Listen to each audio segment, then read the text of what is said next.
All right, folks, good evening, good morning, good afternoon to wherever you are in the world, but welcome to the Mlbb Women's Iesf Africa Regional Qualifiers 2025.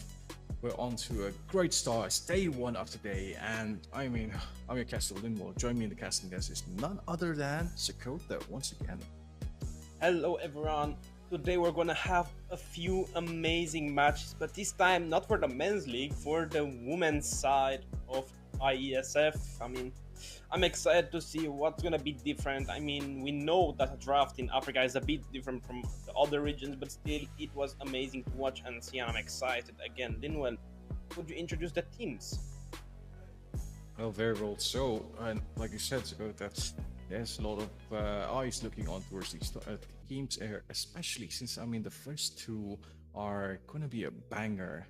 Egypt versus Morocco here, starting us off with the finalists from the other division here. Name the main division. Now, this time, are we expecting these teams to withhold the same amount of skill level?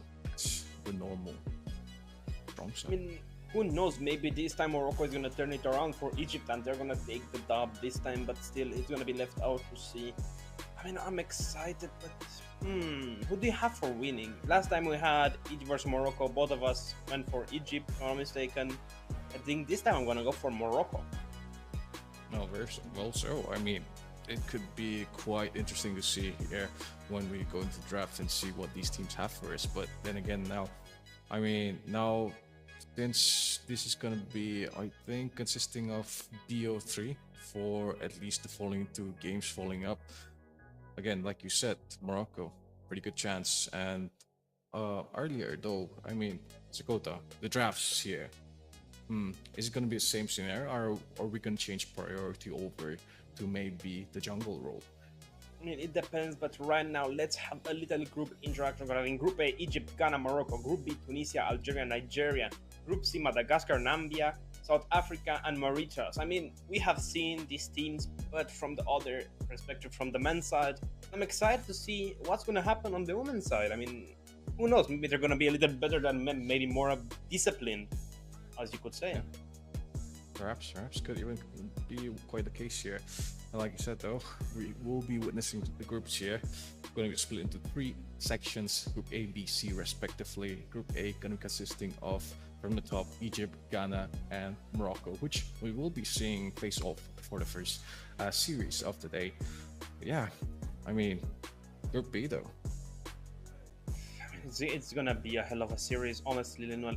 But I think the most exciting group here is gonna be Group C. We have already, South Africa, Madagascar, some of the other finalists for the men's sides, of course. But I'm excited. Genuinely, I'm excited to see what's going to happen. But later on, we are gonna see from Group C, Namibia versus South Africa is gonna be a bit exciting. But first up, we're gonna have Egypt versus Ghana, Tunisia versus Algeria. Higher matchups. These matches are off stream. However, we're gonna tell you the results the second we get them. But what do you think about these first matchups, Linwell? Well, definitely, this is going to be quite interesting to see. It's a clash of the groups here once again, and the teams here, like you said, the Africa region, different style of drafting, different priorities here, and nonetheless, though, it's probably going to, the mindset going to this game is probably very similar to what we've witnessed before. Although, what I'm curious is if the strategy is going to be the same, because so far the drafting were quite decent, I'd say, in the first half for most of the teams, especially for Egypt and Morocco. But first game though, they're gonna be giving the answer for that for us. I believe the first game is just gonna test the waters, test out what's gonna work, what won't work. But we're gonna have Egypt versus Morocco first up on the stream, and off stream is gonna be Tunisia versus Nigeria. Again, another fire matchup. Tunisia is a pretty strong team from what I know, but it's all left to be seen. We can't really judge based on our opinions. We have to see it with our own eyes to tell them if they're good, if they're bad. Who knows? Maybe they're gonna pull out something new, something interesting, maybe even in Rano's jungle. Who knows? Maybe. Maybe. I mean, could slip through the cracks here. Oh, definitely though. Later on, the following, afterwards here, and 21 CST is gonna be Madagascar versus Mauritius. Alongside following that, it's gonna be Namibia versus South Africa, which will be live streamed. So again, pretty interested for that coming in the future. Exactly, I can't wait for that second game of the day. It's gonna be a bit more exciting for me. Who do you have for winning for the second game? South Africa? Well, I mean, if what we saw in the previous, I guess, phase like a couple of days ago was quite what they can bring to the table, then I believe it's gonna be very interesting to see moving forward. Nonetheless, though, like you said, we can't really decide on this fact. I'd say afterwards, when we see the games and the drafts, could make the call then, I guess. I mean, I agree with you completely. We're gonna have to wait for the drafts to begin. But Lionel, we already spoke about this topic for so long. But how do you think the meta is gonna shift right now as there's another big tournament going on? Do you think it's gonna follow that meta in that tournament, or do you think it's gonna be its own meta here? Well, definitely, I think most of these players, again, they watch these matches, they're gonna aspire and get some ideas from all of these drafts. So it can be a mix of both, since they can adapt some of these styles, can adapt some of these play styles and hero compositions, and then bring their own twist to it, right? But I mean, namely, if you were in their position, wouldn't you do that? I mean, personally, I take a look at the meta in my own region, take a look outside my region, outside my comfort zone, and try to maybe find, a common ground between the two. Maybe I have experience with this set of heroes, maybe I don't know this set of heroes. It's all left out to be seen, Mr. Linwell. But will something be different this time? But who knows? Yeah.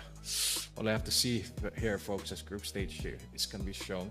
Egypt versus Morocco, the first game of the day, going to be pulling off with a banger, and two very strong regions nonetheless. Not regions, countries nonetheless here. And for the Africa region, going to be quite interesting to see what they bring to the table here for the qualifiers. And namely so, as Segota, have you ever screamed with some of these players before? I know you've had contacts with Morocco and Tunisia, maybe along the lines, but for these teams? I mean, I think I did scream one time a team out of Egypt from the female side, but I don't remember which one it was. It was a pretty long while ago, I think 4 or 5 months ago. They were just looking for a scream, they were looking for a jungler for their opponents because they were missing, and I said, I'll do it. But they had a really good, I would say, backbone. They really put up a fight, but let's introduce... Oh, I believe this is the wrong team roster. Ooh. Oh, yeah. Who knows? Who knows? In 2025? Maybe they've got the same names. Who knows nowadays? But even so, I did scream some teams out of Egypt, yes. So I do have a bit of experience with their drafts. However, I mean, I don't think it's the team playing. I screamed the professional women's team, but I don't think it's the same one. So, I mean, it's gonna be, left out to see who's playing, what's happening, what's cooking, I'm excited. I'm really excited. Maybe they're gonna be the players I scream. Maybe I can give a bit more insight, but what about you, Lino? Did you watch maybe any of the screams from Egypt or Morocco? I can't say for sure, because again, like you said, it was a long time ago. So information which is not accurate, you don't want to throw that down on towards the mix. Nonetheless, though, I mean, expectation-wise, draft-wise, it is going to be determined later on. But mentality-wise, do you think these teams have what it takes to stick around all those games, BO3, BO5, just lashing out on opponent after opponent, every single scenario? Keep a level-headed mind. The biggest make it or break it for me was my team's mentality. The second your mentality went on the wrong path, you just basically a landslide, just went with it. You get mad, you get frustrated, you're gonna give trust for the next game. That's why you give us, well, that's why we give like a 5-minute break between each of the games, get the players accommodated, to get them, maybe let them use their hand warmers, maybe go to the bathroom, maybe drink something, maybe eat something quick. Because it's so stressful sometimes. Especially I remember screaming for the first time. I screamed a pro player team from Egypt, one of the best at the time, and it was so thrilling. The first game we won, second game we lost, best of 3 series. Third game we just completely annihilated them. It was just like, that mentality, that pushback we got from our coach at the time. He just like said, if you guys don't win this, why are you guys even playing? You don't even have the potential to play. He was giving us this pep talk, this little like football chat. You go in the locker room, you talk to your coach, you talk about strategy, but you said it's outrage. Like, as a coach, sometimes people expect him to teach you the hero, teach you the game mechanics. Yes, to an extent, a coach will do that, but mostly what a coach will do is draft and just study your enemy teams. That's the job of a coach. Because the drafting is sometimes done mostly by the players, because not a lot of teams have a coach. Some have, some don't. But a coach is important because it takes the stress off your mind, because you research your opponents, you research your draft, you research these heroes that are in meta. Example, Doranos Jungle. Not a lot of people know it, but it's one of the most played heroes in rank in Southeast Asia regions. So it's something under the radar for most people in Europe, in Africa, even in South America. I believe it's under the radar. But who knows? Maybe they got an insight, maybe they got some connection, maybe they scream some other teams from different regions to get an idea of what's happening out there. That's what I used to do. That's what some people I know are doing right now. But it's down to the wire. That's true. Very fair. And great breakdown of that, Mr. Kota, once again. It wouldn't be possible if you didn't have the experience for that. But nonetheless, though, like you said, these coaches take a lot of work, studying teams, studying drafts, and then after that, implementing that to your own players. And now a problem with, again, trying to study that, at least from my side, is once they do show their cards later on in the tournaments, upcoming, that are broadcasted globally, seen by everyone, at that point in time, it just might be too late to adapt some of these heroes into your lineup, because again, a lot of people will already take notice of this, like, oh, this setup exists, this setup can counter this. And that's what I think a lot of people really enjoy about Mlbb in general also, and even in pro scene. I mean, when I first started out trying to at least go semi-professional, it was such a stress to me to know every single hero. That's why I also became a caster, because I needed to know what every hero did. And for me to learn, it was easier to watch. I was always watching, learning from just example is best for me. Because I can play every single hero in the game, but I can't perform, let's say, as I perform on maybe my Hayabusa, maybe my Fredrin, as good as I perform on my Fanny. It's such a difference in level, because even with Fanny, it's a risky pick. Not every pro player can pull it off. Not every player can pull it off. You just need to have experience and trust in your gameplay, in your micro.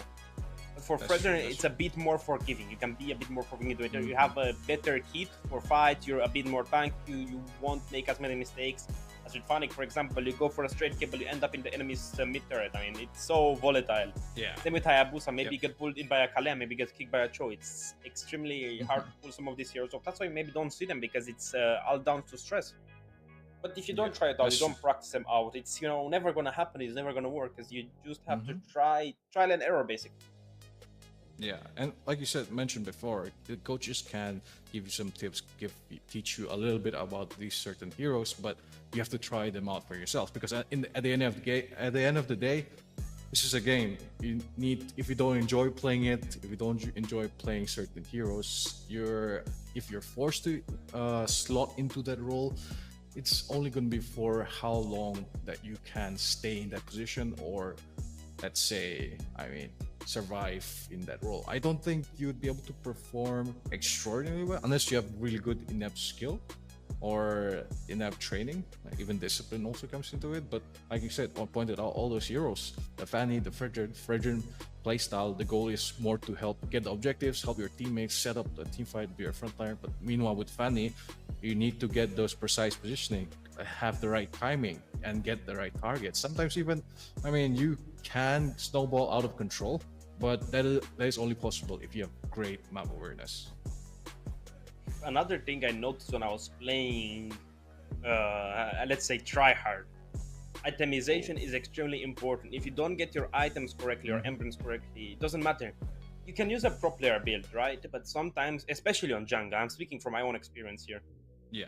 On jungle, I always try to change the build depending on the game. Let's say I have an extremely squishy enemy and I'm on Hayabusa. Why would I go Warax when I can go early BOD? Why can I, it's these little things. I need to go over penetration into these tanks. Maybe I go Blade of Heptasis into a Kufra to just burst him down into a tank choke. There are so many possibilities, but players sometimes forget that they can, experiment from the build path, and like they choose, stick on the same thing. With Roamer, it's important. Experience is important. With Gold, it's a bit more risky because the items are so important, like Trinity build, Crit build as well, And on Magic Market, you have such a limited amount of items to use, especially because of the attack ones. Feather of Heaven, Concentrated Energy, Starilium Star, that's about it. That's about the items you have. Yeah. And Zagoda, again, that has to do with, magic points not really available that much compared to physical. But now we're going to take a look at the rosters now for the south of Egypt. From the top, it's going to be Sunlight, Yui, Velvet, Nusi, or Nuki. Apologies for if I pronounce it wrong.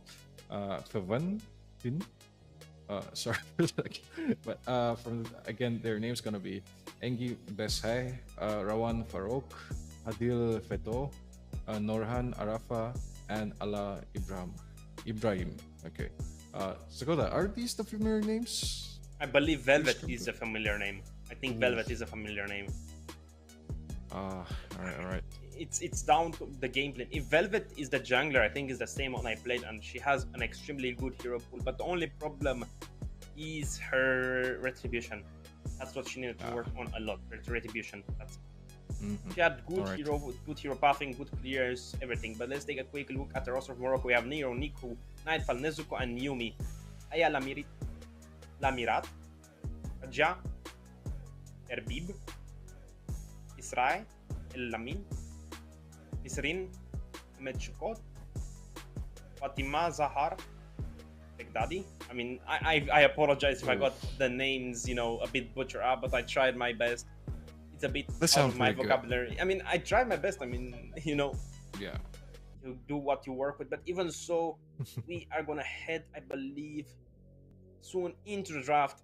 I'm excited to see what Team Egypt is gonna do, but more excited what Team Morocco will pull off. Yeah. Namely so. See, I mean, you've had experience with Egypt, but now Morocco, a little bit of unknown waters here for at least sailing for us. And then again, like you said, jungler from the side of Egypt, pretty good Velvet. So I guess Egypt has to maybe have a stronger control over those objectives, like zone out the enemy jungler for your jungler to have that opportunity. Just don't give a chance for it to be contested. Muscle of iron. Hard already.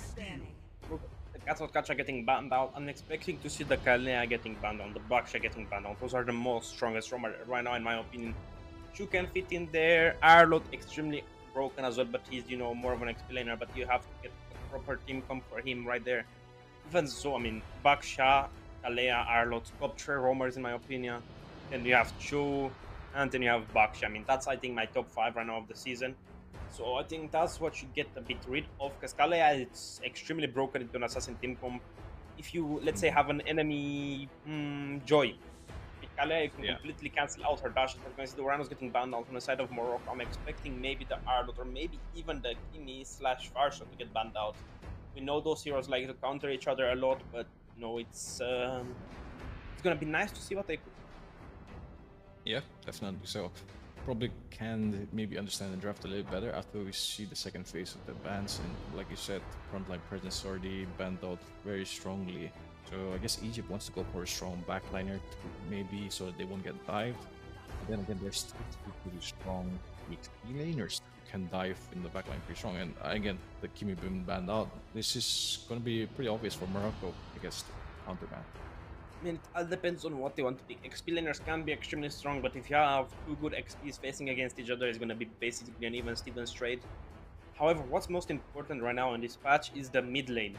I think it has the most power in the game. The gold lane as well, if you go on a Moscow, you go something that's aggressive as well, like the Granger, you're gonna have a better chance at the snowball. However, the mid, if they pick up a Farsa, if they pick up a Zetian, they're gonna have a bit of a better like bully phase. It's gonna bully the enemies in the early game. But we're gonna see the Backshot getting banned out. And on the jungle, I banned the Isushin. I think he's the strongest hero right now in the game. He has a stun, he has an insane dash, he has a trashless, insanely long dash, crowd control immunity, and it gives a lot of attack speed or something, if I'm not mistaken.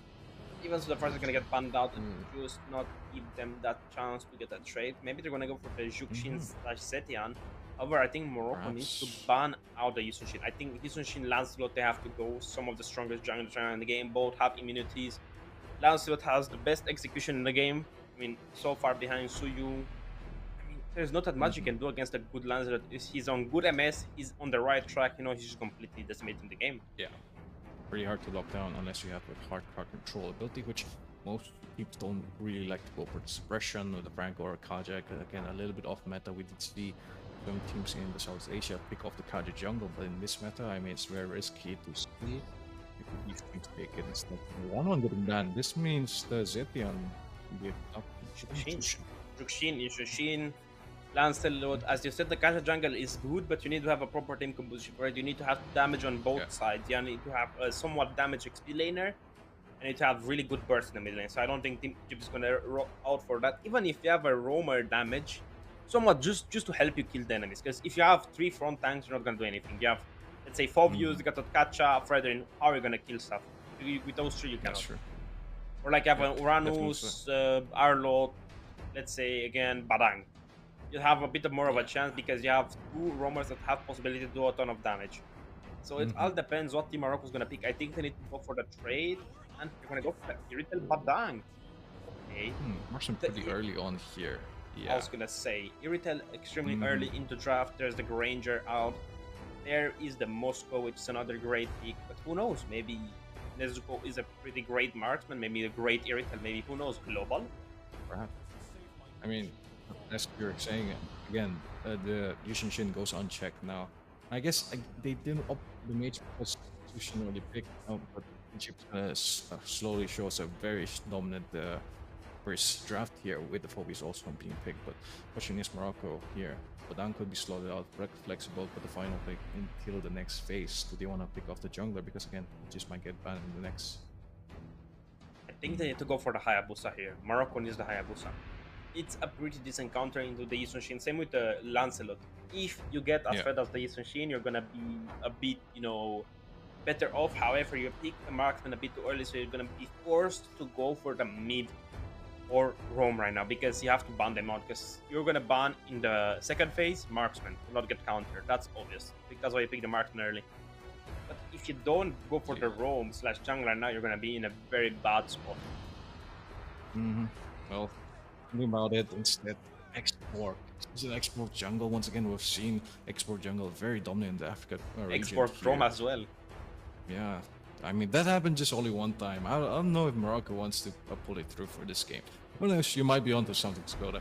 But not, then again, now. Once, Yeah, but that was where he went unchecked again. By Team Tunisia went for the pick. But this time, we saw Egypt also picked it once, but it was more of a XP laner or roam though, but nonetheless, this case though, draft's gonna be started, and for Morocco, I mean, the bans are going to be pretty targeted in this case towards the marksman. Wait, it's an Xborg roam, I believe. No, Xborg XP, experience Xborg, actually. Counter the Phobius, and you go the Badang on the roam for the Jukshin, but I don't approve of that a lot because Jukshin is just Jukshin. Not much you can do against the butterfly lady. She's just gonna give you butterflies in your stomach, the second you look at her. But even so, the Matilda's gonna get banned out. In my experience, with the Nizun, you need a good front. You have the Phobius, why would you go for the Matilda ban? You need to ban the Kalea. Yep. Kalea, much more important because you can get locked in, that Mountain Shocker in that second skill ultimate as well. Yeah. It's so volatile. A lot of change CC. The Kalea, exactly. There goes the Zetian. Yeah, I mean, they don't want to get the Mage's context now. They already got their own. They're now moving into the next place. Morocco here, thinking about their bans, like you said. Leia could be a better option, nonetheless, though. I mean, the thought process, like you said, with the Matilda, all of them will be diving in. So, again, you need a hero who can be standing in the front lines, as mentioned before. Morocco, though. Yes, they could. If it's not the Kalea, it's probably going to be a marksman, man. The Kalea or the Moscow. That's the only bans I can Yeah. think of. And the Morocco, I don't know. They're gonna go for the Navarre on the mid lane. Maybe, maybe. I mean, it's a great counter here for the team fight. On the drop with the real side Morocco, then you counter with the Astral Echo. Could be great. But there's the Moscow band, like you mentioned. No, Egypt on the other hand. Feeling that. Do they go for Oh. a Hayabusa jungle, or do they go for the mid lane of Warrior right now? Think about it. I mean, we've seen certain teams pick up the joy also sometimes in this scenario, which I don't know if it's the greatest idea, but it feels as if they are more stuck with the drafts which they've made a couple of patches back. So think about Egypt it. gonna probably pick out the Minotaur, the Julian jungle. Ooh. Or is it Julian XP? I believe it's gonna be Julian jungle, Xborg on the XP, and they're Okay. gonna. I think Egypt has to go for the Alright. Minotaur here. Minotaur and an attack mark, even the Harit. Minotaur Harit, I think it's a great pick here. Maybe. Even Nonetheless, the though, it Granger has to be. Minotaur. Yeah. A lot of options. A lot of options for Egypt. Ukalea Oh, and Ranger That's assist. it. Come on, give it to me. come on. Come on. No, Melissa. No, Melissa. Melissa doesn't work. Come here. on, names. Come on. Name one marksman, which would be good here. Names. Names. Come on, names. Think about it. Perhaps. Harry. Harry? Anti-tank? I don't know about that. He can reposition, but she just has such a short range though. Against an Irrital also nonetheless. Maybe a clean would have been a bit better here. Because they already have Yeah. the constant damage from the Juxin, constant damage from Nisunshin. And I think a clean would have just completely burst down the frog armor of Xborg in the team fights. So Yep. Who knows? Who knows? Maybe Carry is underrated. Maybe we're just not that great at Maybe, drafting. What are they gonna pick on the on the mid lane? Wait, Julian mid lane? Maybe I was thinking about that, but then again, you lack so much burst at that point. Oh. Valir. Wait, Which is a good pick. Really? But I don't know. Into this comp, like against Zushin, I mean, your wave clear is gonna be pretty slow, and if the Zushin starts to zone you out of the minions, might get hectic here. Valir is good into the Kalea because you can push her as soon as she does her second skill, jump. Yeah. But the Julian, I don't have an idea why they went for that. Or the X. They just have one crowd control on the entire team. I mean, him and Valir. I mean, Julian's third skill, but you're never gonna see that. It's such a weird draft coming from both sides. I mean, Egypt has more of a meta-focused draft without the carry. If you put the carry in picture, I think it's okay right now with the Valir. However, I think it's gonna get demolished by the Julian on lane. If the Julian ganks early, I think carry's gone. Carry's done for. I guess it's a Clean fail would have been safe. better. Yeah, I guess it's a fail If they wanted to go maybe for a game. tank jungle, maybe if they went for a Fred instead of the Julian, I would see the carry, or maybe for a roamer and go with the Xborg jungle. It's so dependent right now, but we know the Xborg is roamer XP.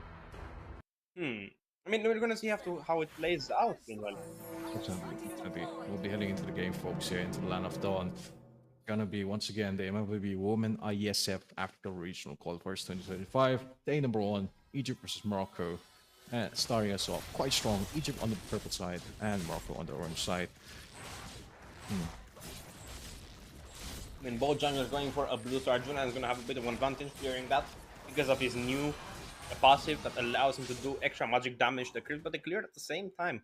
Killing spree on Iesf. We're gonna see Temporal lane on the Valir, which is a bit of an interesting quantum charge on the roamer and the jungler. I don't know if I like. I mean, it's an experiment, folks. I mean, game number 1, like you said earlier on, can be something quite different here. We're starting off with the crab also. I mean, Nightfall wants to steal this, but it's just gonna reset it. Oh, gets it. Did in this scene, Knights are trying to go for a take, but Nero is on the top lane, trying to maybe get an early gank on the Phobius. I mean, it's a bit of an odd rotation, considering the Yisun Shin is there alone with that Airtel with one Purified, and no one is Yeah. near her. And if maybe Valir Right. moves down, oh, Knock up. Awesome, Beijing wants to go in, but they're gonna be stun locked on towards the wall, instead leaving the Phobius all alone. Might just go pull it in. Purple, hang on. Oh, escape in the nick of time, Nero. still the Yisun Shin is gonna get level 4 before the Julian does. They both went for a jungle steal rotation. However, Julian didn't get it. Look at Nightfall though. Oh, so forcing low. a flicker. Oh, yeah. Oh, so close. Extremely close indeed. We're gonna see the Jukshin pressuring out the roamer from the red side. However, in the bot lane, the Yisun Shin is just gonna have a field day. He's gonna ignore his jungle. Look at the Julian trying to look for a fight. Yeah, wait. Now Shane here, Sunny Light instead, gonna counter him. And gets a first blood for Cyber Egypt. That's the thing, Yisun Shin, so much damage from that boat. You know, just that fleet doing a ton of damage. I mean, what can you do? You can't really contest this right now. Yes, he did use his retribution. Well, I mean, unless this is a great start for Cyber Egypt, they want to go for an invade also alongside Nico. Trying to That's the zone correct them thing out, to do. but You're gonna have the retribution by the time the buff spawns in, and the Julian won't try to go for a counter invade to your jungle. yeah. Well, burst damage coming in from Nico. But again, still, it can be a waste of time as instead Egypt just gonna take the orange. Meanwhile, we have an opposite invade coming from South Morocco on towards the orange buffs here. I mean, one thing I would have changed right now for Isushin, I would have went for the red retribution, for the flame retribution, to just get that extra attack damage in the early game, just allowing me to completely Yeah. decimate that Julian. But still, that's just a nitpick. However, we're gonna get a little match pause. Yeah. Oh, enhanced sword also used along with the lantern flare there. So I mean, purple just might catch off Yumi and the Julian right before they escape. So now again, fights there's gonna be a 2v2 here unless someone falls. But looking at the dominance here from South Egypt, at least from the objective wise, pretty good and solid. Unless though Morocco have been applying a lot of lane pressure, especially on towards goal lane. You see carry being zoned out a lot even then. So I mean, this carry matchup here, Sokota once again. I mean, what are you expecting moving on forward? I mean, the carry is obviously gonna lose the trade dust just because of the damage coming from Irritel's ultimate. But still, even so, 3 minutes and 4 seconds, we're gonna have a 224 goal lead for the side of Egypt, just allowing them to have an extra advantage. We're gonna see Nero falling yet Yeah. again. Once to again. that early kill. Look at how damage from Julian though. So much. Yeah. I mean, there's a problem also again with the Julian. You don't have enough burst unless you have your team to help you out. Meanwhile, the Mountain Shocker can just allow Ishinshin to cycle his passive multiple times and even be Cracker Troll immune to so much of the abilities from the side of Morocco, which in this case, I guess maybe moving towards the mid to late, Julian might have advantage over the Yishinshin, but have to be stable goal, I'd say, in that situation. I mean, it's all out in the hands of the Badang right now for the side of Morocco. If Badang gets a good set combo with the Julian's, their skill with chains, just enhanced chains, allowing them for a longer team fight, but they're gonna lack the burst from the mid lane, and that's what I agree with you. But that's, I believe, why they picks the X-Borg out, just that last insanity, allowing to do that extra Yeah. damage, extra burst, extra just last ditch effort. But still, it's 80 seconds to lower. Yeah. It's so risky to make a play right now. So risky. Very so. And Zakota, I think we've seen this draft a little bit before, maybe a couple days back. Here, at least the Export and Valier being used as a set for multiple teams. So again, pretty interested to see how Morocco pulls this through. But we're going to go right back into the match, folks. Nero being poked down. Maybe it could be knocked up, pulled alongside towards his team, but it's going to be a 4v2 instead. Tsunami Slam pulling into the back line, though. But still, Sunlight might just get him off. Yumi was a flicker. Nezuko now going for a 1v1 with Sunlight, but instead going to take down Nightfall. Yeah, going to the hands of Purple. Names trying to go for a flank, maybe, but just out of range. Irritail, there's so much movement. Speed. Sunlight still wants to go in, but just going to steal that. Sunlight versus Nightfall, what the matchup, I mean, of names at least. You know, Nightfall is no sun. I mean, who knows? Maybe Nightfall is gonna be what the lasting sunlight is gonna see. Come on, Maybe play onwards. perhaps. However, look at Hisushin is gonna try to get that early advantage, trying to kill Nezuko. Yep, zoning them off purple here, doing a great job with the Zushin. Lesto will be spotting them out. Go here once again with the re-engage, push him forward. It's gonna get stunned here. All the process, Nezuko still so low in HP. Wait, there's gonna be Tsunami Slam ontowards. It's all Yumi though. Oh, We start with the Mountain Shocker ontowards too. Nico gets another kill for South Egypt.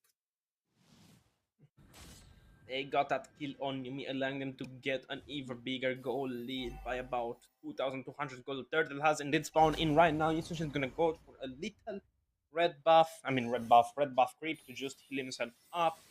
And just gonna allow him to take that extra turtle for free, basically. No contestation coming from Nero, but you cannot contest. You can really not contest it. You don't have what it takes to take down the Hisushin.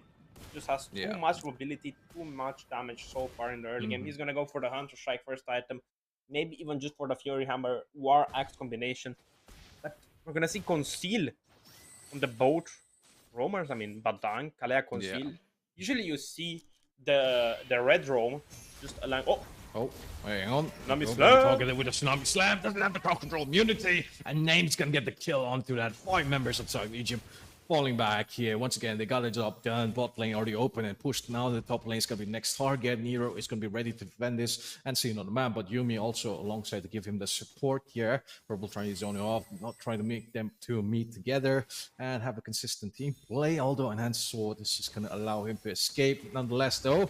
In here, dropping on towards Yumi. Walken instead blocking him. Has to force out a flicker. Turret being cranked down here by South Egypt. And top lane turret is gonna be for the taking. Not much they can do. The second carry when the top lane turret got what they wanted, just being that turret. However, in the bot lane, Hisushin is versus 4 right now. One good play from Yumi could mean the goal. However, they're still far behind. And the top tier 2 turret is under siege. They're still right going now. for it? Yeah, I mean, that's the right thing to do. Alright, I mean, Morocco has to fall back maybe and try to defend this. Nezuko is seen out. Maybe really good break pathing there. Yumi just might be able to check this bush. That's required the rest of the team, but he's gonna be walking in. Oh, never mind. Now it's just he knows here. Nezuko trying to clear off the lanes. Names here walking up alongside Purple perhaps. Nico still there, pretty far. Can't really join the rest of the team, and lane pressure from South Egypt is just so intense. I mean, that's what you have to do the second you get the lead advantage. Just transfer that pressure over. We're gonna see 4,000 gold in advantage of Team Egypt. Turtle has spawned in for the third and final time, but in the bottom we're gonna see Julian taking out that tier 3 turret. But Dang is gonna come and maybe try to support it, but the conceal play. The XBZ. Just might be late. Hang on, Nightfall. Just might be his demise here. Goes for a flicker. And alongside with Tsunami Slam, a little bit extra here for Egypt. Giving some more kills towards their side though. And Shane here alongside here. As he survived indeed. Nero here. Gets to get away, but oof. So close. Sunlight is doing an amazing job at just taking the farm of the Julian. I mean, that's what you should do if you have the advantage taking the turtle is the Julian on the opposite side of the map. You just go and take whatever is not yours. I mean, if it's not bolted down, you can take it. Just take it with you. Yeah. A Romanian inside right there. But even so, we're going to see Nezuko on the mid lane trying to maybe farm a little bit, but still she is extremely far behind. We're going to see 15,000 total damage so far being done by sunlight. I mean, that those UVs do hurt a lot if you're not protected, you know, with sunscreen. However, lower 75 seconds, 2 seconds to the buff of Julian. But look at that. Ontowards 3 members with the Mountain Choker. Ontowards Yumi forces a flanker from both sides here. Sunlight getting another turret for their team. As Egypt slowly walks up forward. Morocco forced to recall. Nightfall has to defend this, and they are going to be stealing off the purple in this case still. Good map opening coming in from Sunlight and the Kalea, just allowing them to open the map, allowing them to take the turret without basically a big fight, without losing anything besides just a few ultimates. I mean, that's a positive trade in my eyes. They're going to concentrate energy, find being picked up by the Julian. Man, oh man, am I stammering today? My King George. Yeah. Even so, 30 seconds to the next Lord Julian in the top lane is going to recall. He's not going to try to force out anything. He knows he's behind. He knows he has to do something. Still, it's only 1 level difference between these two junglers right here. Yeah, very well so. I mean, Nero can always make a comeback nonetheless, though. I mean, the main problem, though, we're seeing is just how, like you said, the crowd control coming from South Egypt. We have Finn here and Purple, who has just been writing so much pace for their team here, not even able to allow any of them walk up forward. Even right now, Nightfall being punished. Gets the pull for Outer Armor pretty low. He just get popped here alongside with the Mountain Choker. It's gonna be a great positioning. Stuns one and gets it for his team. Even the Tsunami Slam use a little bit of an overkill, but that is what they have to do to get this next objective. Lord being the option for outside of Egypt here. Nero all the way over on the other side of the map has to maybe out distribute some pressure, but instead, gonna be pretty late. This is gonna be a free Lord for side of Egypt. Another bad thing coming in from the Jillian was not waiting for the correct timing on the minute. He could have just helped his team maybe to try to stop that early bot lane push. However, Just crack here coming on towards, but doesn't really matter. Nico gonna be pulled here once again. It's gonna be enough. Mountain Shocker on towards 2 here, but even the programmer being popped though. Nero super low, has to go out with enhanced sword, and now Morocco in looking in a very bad state, folks. Look at the healing from Flynn. Jesus. Basically below half HP. Look at how 600 so healing right there. Mm-hmm. Self-healing on minions, I mean. Talia there. Yeah. It's a Lord She got a marching down the nerf on bot the lane. healing, right? I don't think it was a big nerf. I don't think it was even a nerf. I think it was just her skill 1 being nerfed, just the damage. Oh. Because believe it or not, Kalea had one of the best jungle clear speeds out of the game. She had 1.4 minute flat there. Still, the Lord is gonna march down the bot way. But look at Finn, it's so far deep. Yep. It's being marked here right now, and just taken down on towards the hands of Nico here. That's the last insanity, just enough damage for Nico to get one more here. Both been pushing down bot lane here. Morocco successfully taking down 2 members of Egypt, 2 crucial members, and even ultimates being used. It's only Wasab Beijing with maybe the Infernal Pursuit, but he's just going to be out of range. If he wants to dive into the turret, it will be going in towards that demise. Though it's going to be chunked down. Sunlight getting it once more for his team. Egypt, a very huge advantage with this inhibitor turret being taken down.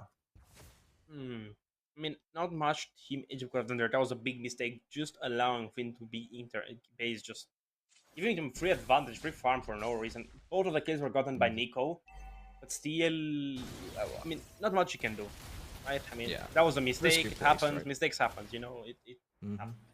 But still, it's a lead favoring Egypt right now. The Lord's about to step on in about exactly 1 minute.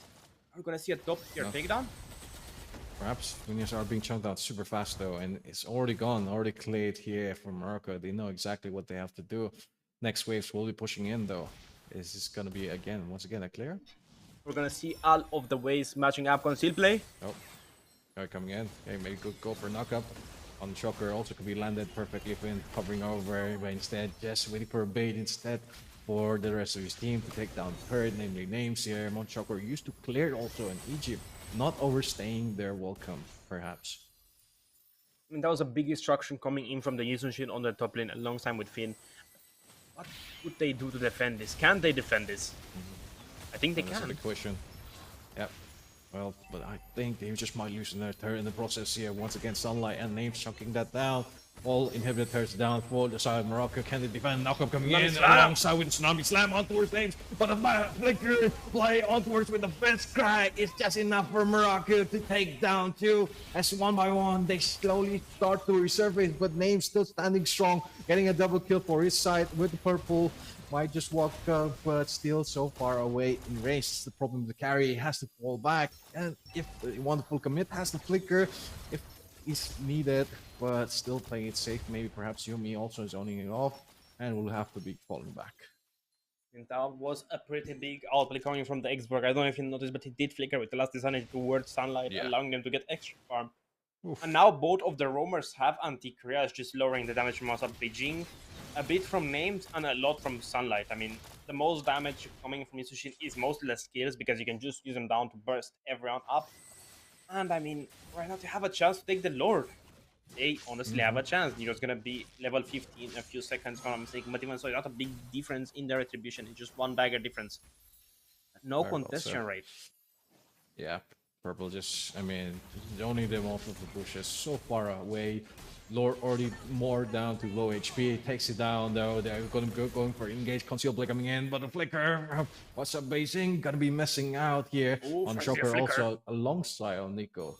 A lot of flickers gone off the table here, and will be maybe allowing Morocco to defend this next push. I mean, that was a perfect lore take as well. It was well timed, but even so, look at that baiting coming from the Phobius. The second he used that evil wave, it's just gonna force them out to use the dash because they never know. Is he gonna dive in? Is he gonna stay with that on his mind? Yep, well, now he's coming down the wire. Conceal Blade coming in alongside maybe Slime Slam. But last inside is targeting all towards Ames here as he does try to defend. But Morocco, they don't have enough resources, and the inhibitor turret will be taken down by the side of Egypt, taking game number 1. First game, as you said, taken down by Team Egypt in an amazing show of power. It was basically almost a flawless game, so huge props to the team of Egypt. But still, it's a best of 3 series, and who knows what's going to happen in game number 2. I mean, Linwell, are you expecting Morocco to turn it back again? For that, No, I mean, for that question, yeah. I mean, look at the highlights, just sunlight. yeah. Again, we saw the potential there with the export, but just no util. Every time he was able to fully commit was when he had the flick already, and he did take down Sunlight in later on. But again, the early pressure with Egypt was just too much. I agree with you completely on that, but even so, the export didn't have that much of a play besides just trying to get the kills. The second they were 1 HP. Using that last insanity flicker combination all the time is going to leave you so open to kill as well. Nico did an amazing job just pushing the enemies back and just tying them completely. I mean, over and over and over again. The passive of Vale is just because of that. That's so annoying. And as well, you have a free purify built in your ultimate. That's true, that's true. Well, I mean, there was an opportunity. There was one of them here. Morocco again, Sunlight taking the fall from Nightfall. But just not enough here, folks. I mean, the Lord was just... Egypt just took all the objectives in this game. So.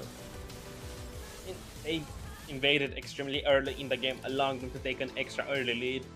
Not much you can do, but let's take a quick look at the statistics. You're gonna see a pretty good KDA in the favor of names on that carry. A lot of damage coming from the West, 55,000 total damage. That's a lot. Not that far behind is the Irrital, however, 43,654. I mean, that's a one. I mean, the Phobius didn't have much of an impact. I mean, honestly, out of build, maybe wins here to just have a bit more extra tank ability. That's just, you know, a nitpick. You know, it's so out of, you know, the question. Okay. But still, Xborg buying that works on the first item is, I would say, a mistake nowadays because he just deals so much damage with it being true. On all skills, you don't really need that early game. You could go maybe for defensive items, maybe for brute force item. Right now, brute force is extremely good into a Phobius, really good into a Kalea as well. Just nitpicks yet again. I mean, they just played it extremely from the side of Egypt. Just played extremely well from the side of Egypt. Yeah, and fairly so. As like you said, I mean, he wants to go for the works because he wants to get that burst heal up in those fights. But in this matchup, you're not really going to be expecting to have your Firaga armor for so long. So again, it's quite a difficult gamble. It's not to say the least, but nonetheless, though, I mean, Game 1 was such a great showcase of the Yishin Shin, at least, of how much Sunlight was able to recycle those mountain shockers every single scenario, having, I believe, 30% cooldown, might even be 35% with the emblems, or even 40% if you went for cooldown reduction. 30%. Yeah, but that's I mean, you're gonna use a lot of mountain shockers. Yeah. As I said, a bit nitpicky was the flame retribution. If you maybe took that out, you would have had a better time in the fight. But still, you know, it's just little things. They wouldn't have changed a lot, but they still would have changed something. But even so, we're gonna see a little bit of the other stuff. We're gonna see most gold is names, 11,209 gold. Most elimination names again. Most damage dealt, Sunlight with 5,846, and most assists with Finn. 8 assists. I mean, it was a pretty even Steven's game in the realm of the roamers, but still, again, there's a difference between Kalea and Badang. Kalea picks them up from their team, bring it to yours. Badang has to stay with the enemy team and has to wait for his team. So it's... Plus, I mean, Dakota, I mean, there is more synergy with the Kalea and the Zushin, right, as compared to the Badang and the Valir. Because Badang Wale, you're more counter-reactive. Badang, sure, you can make those flicker, crack plays, but you'll have to get the perfect setting with the perfect placement and timing. Your team has to be ready for it, which we saw very difficult since the invades from Egypt and the aggression from Egypt was just too much. Kalea engage, very sudden. You have to be expecting that. That's currently the meta right now. It's extremely aggressive. If you don't play for aggression, you're gonna degrade it in the long run. It all depends on your team comp. I mean, both sides have an aggressive team comp, but the best aggressive roamer right now is the Kale. You have feeling, you have 2 no-caps, you have a very effective ultimate. You have something extremely dangerous. You have that Tsunamis. I'm just picking you up, bringing you to their team. I mean, taking you out of your comfort zone, out of positions as well. So, you know, you could screw up maybe a cable, maybe even a dash. Just a misclick and you're gone. The flicker into a wall happens to every single one of us. Even if you're a pro player, if you're a casual player, you flicker into a wall by accident, you're trying to escape from someone, you know, you're staying there on the spot. But who knows? We're gonna see in game number 2 out of this best of 3 series. We're gonna go for a short little break. You guys after it.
All right, folks, welcome back to the Mlbb Women's Iesf Africa Regional Qualifiers 2025. It's day number 1, and game number 1 has been quite a heavy tale to tell for Morocco, and just fumbled some words there.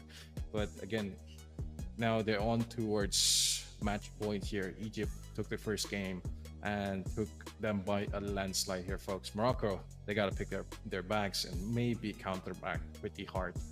So, I mean, Dakota, what are your opinions on that? Do they have I still believe that Morocco can turn it around. However, we have an update on the first games of the day at 1700 Central European Summer Time for us. The first game was won between Egypt and Ghana by Egypt 2-0. It was the first game that was off stream. So that gives a bit of idea of maybe Egypt is a bit more stronger than we give it, credit to, but still you're gonna see that Qatar getting banned out. I'm expecting a copycat draft, possibly, but who knows? Who knows? Who knows, indeed, yeah. For Egypt's side, maybe, I mean, if it's not broken, why fix it? But Morocco, though, on the other hand, if Egypt does stick with the same strategy, just give them a little bit of a leeway in the bans. And in this case, I mean, mark down that you should shoot right, because game number 1, it just showed the power of this marksman pseudo assassin. I mean, as I said, him, Lancelot, strongest heroes in the game right now on the jungle side.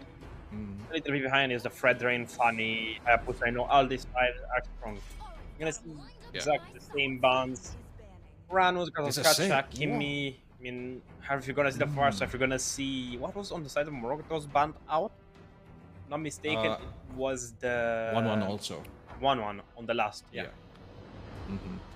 Well, I mean, I guess they want to give their marksmen an easier time on towards the lane, even in those team fights, I believe. But again, the Yishun Shin presence was just too much, and they gave the Kale also. So again, it was just a mother bird feeding the baby bird in this case. Talking about the birds, the bird is gonna get banned out. So is the turtle. I mean, exactly copycat draft. I mean, it's not the brave season. There's nothing to worry about picking the same things over and over. If it works, why fix it? If you know.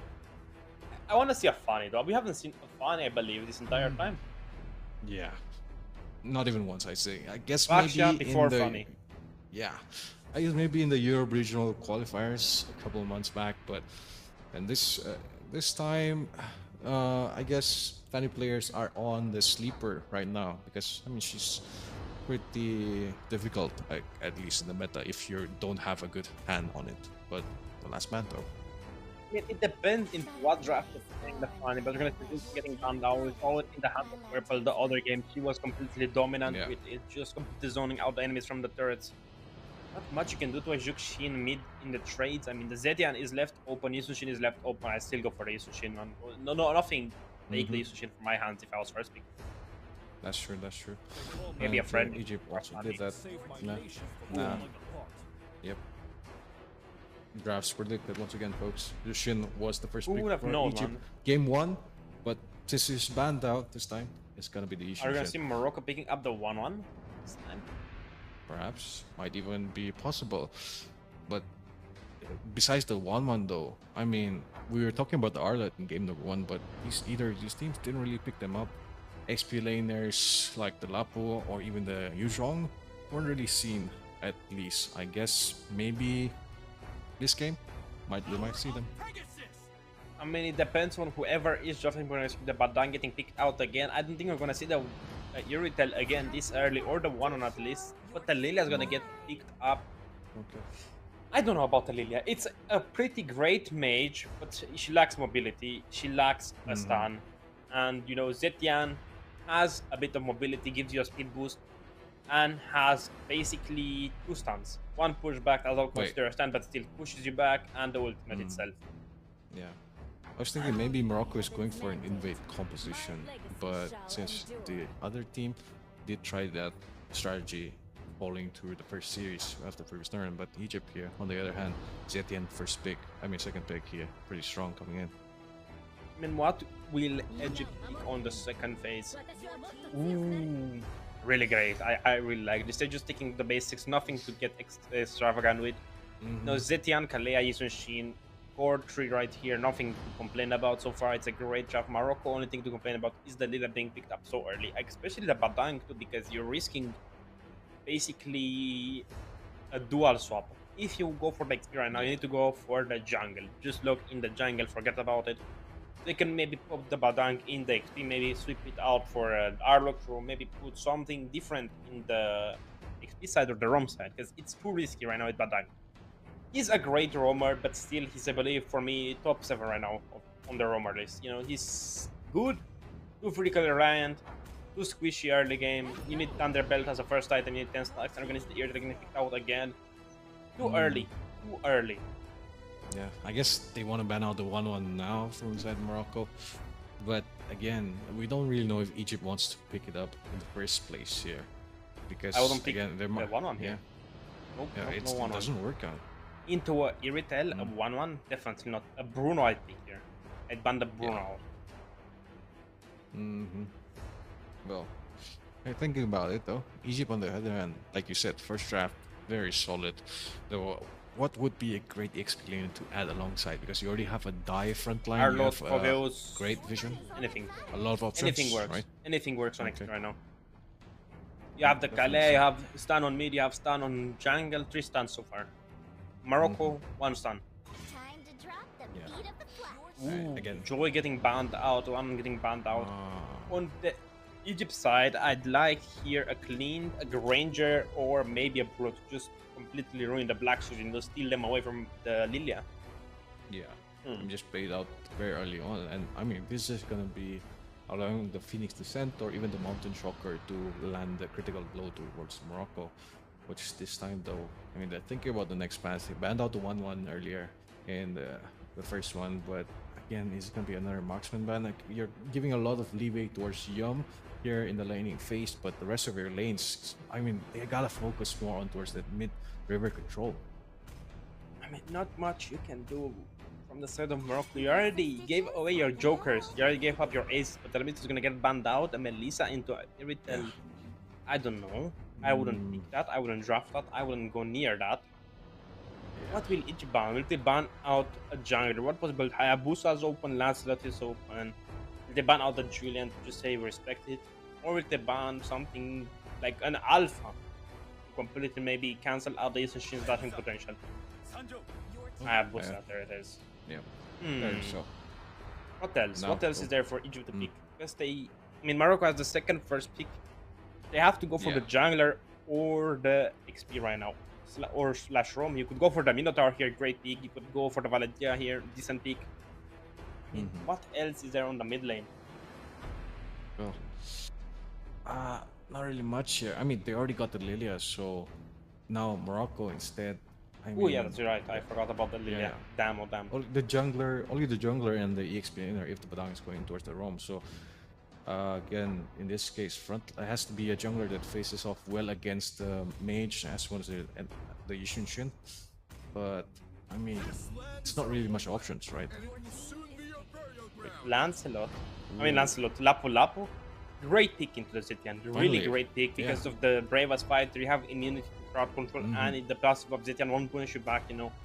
Yeah. Phoenix's protection will disappear completely. You're gonna be fine. The Moscow, great pick, really great pick into the Badang, into the Lilia. Extremely good at pushing, extremely good at joining fights. Just a way.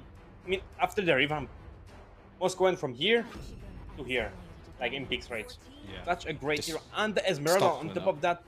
Okay, killer draft coming from each killer draft. Maybe nitpick potential. I would have liked the Phoveus a little bit more. But the Esmeralda is still great just because she has that, Yeah. I mean, ultimate every few seconds, every 13 seconds from a mistake in the late game, just an opening for either of the teams, you know? Yeah. What will Nezuko pick on the jungle? What will we see? There is a Lancelot. There's the Roger, which some teams tend to pick up. But other than that, I mean, there's not really much options left. Brethren is not an option here, unless. But Oh, no, Frederick can be an option. really, Nolan. I mean, you're gonna get I don't locked know down about long term. Wait, yeah. I mean, if it was all Brethren Nolan, would have been. Yeah, Brethren would have been better than Nolan. I had to remember all Nolan, the good old days, the Purify on the ultimate, just allowing you to go in every time. Good old days. I So believe I had fast. 90% with 100 games Mm-hmm. with Nolan when he first came out. Yeah. Such a strong Oh. hero, such a comfortable hero to Mm-hmm. play as well. It's still a good pick into Jukshin because you don't get extremely close. And in the Moscow, I don't think so. Because you have that Spear of Misery push you by locking it down in the turret. I mean, there's so many possibilities. Mm, A that's flicker definitely counters Nolan, a yeah. dash counters Nolan, anything counters Nolan nowadays. A stun counters Moskov. Nolan. Yeah. I mean, I did say the Pretty Spear good. of Misery, Esmeralda, the only target you could go for realistically in this game is the Esmeralda, but she's gonna be way too tanky to Yeah. kill. In And well, there's one thing though I've noticed in Coda. Egypt always tend to go for a draft where they have a fail save into the mid to late. At least, namely earlier the first game with Carry and now this game with Esmeralda. Your early game you're a little bit more vulnerable, but then again, great mid control with this Zithian and Kalea. So, but we will be heading into game number 2, folks. Here, once again, it's going to be Egypt versus Morocco. Egypt on the blue side, Morocco on the orange side. Egypt up on 1 point. Will Morocco be able to turn the tides here? Only have to wait and we'll find out. As I'm going to be a caster for this match, Linwald. And join me in the casting guest. It's going to be none other than Sokola. a nitpick I found already as a jungler main. Whenever you Noland, you can put down your skill 1, skill 2 on the ground, In just get an advance. early advance clear. Yeah, but look at the top lane. Yeah. So low though, but I mean he's super fast. Does he get away though, Beijing? Yes, get some support from Finn though. Purple also. Target towards the Esma here. Has to go for an early recall. Who knows, maybe the purple one with a free early game kill on What's Up Beijing. And just taking down Yeah. your teammate first. Like in Dota, you know, in Dota, take the minions from the enemies.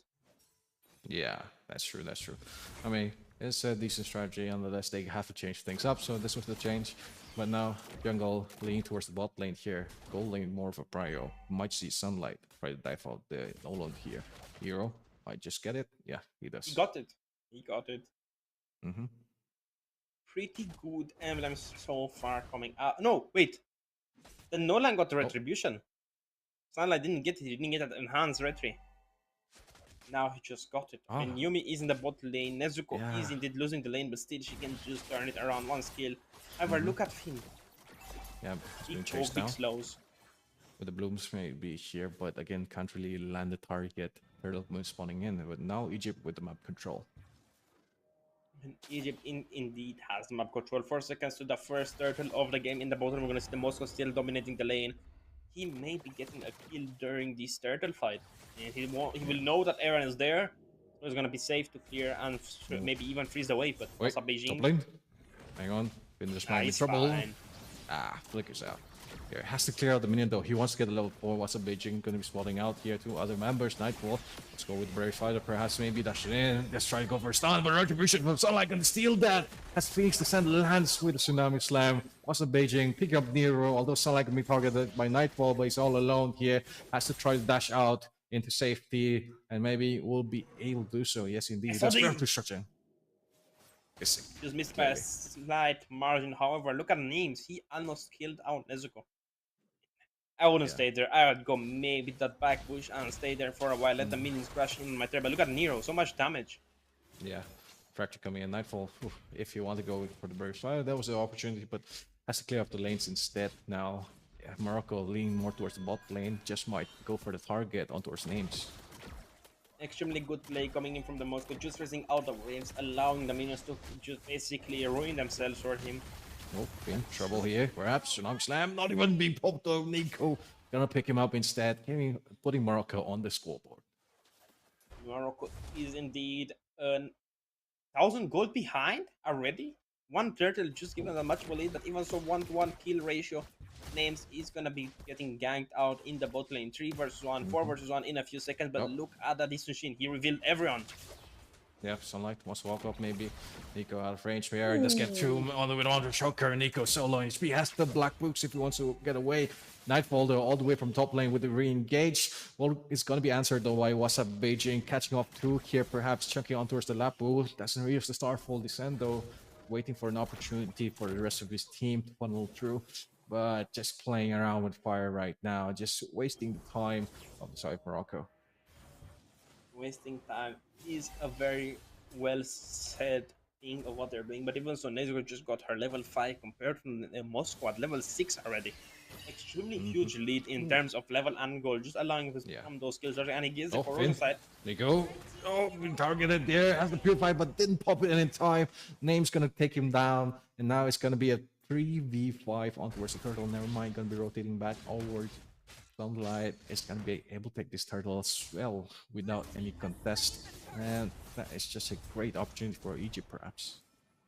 I mean, what Lapu could have done in this scenario is just take out the wave and try to maybe take that tower plating away from the Esmeralda. But even so, they're going to go for an invade on that blue buff for Rosette Morocco, but they get the retribution off.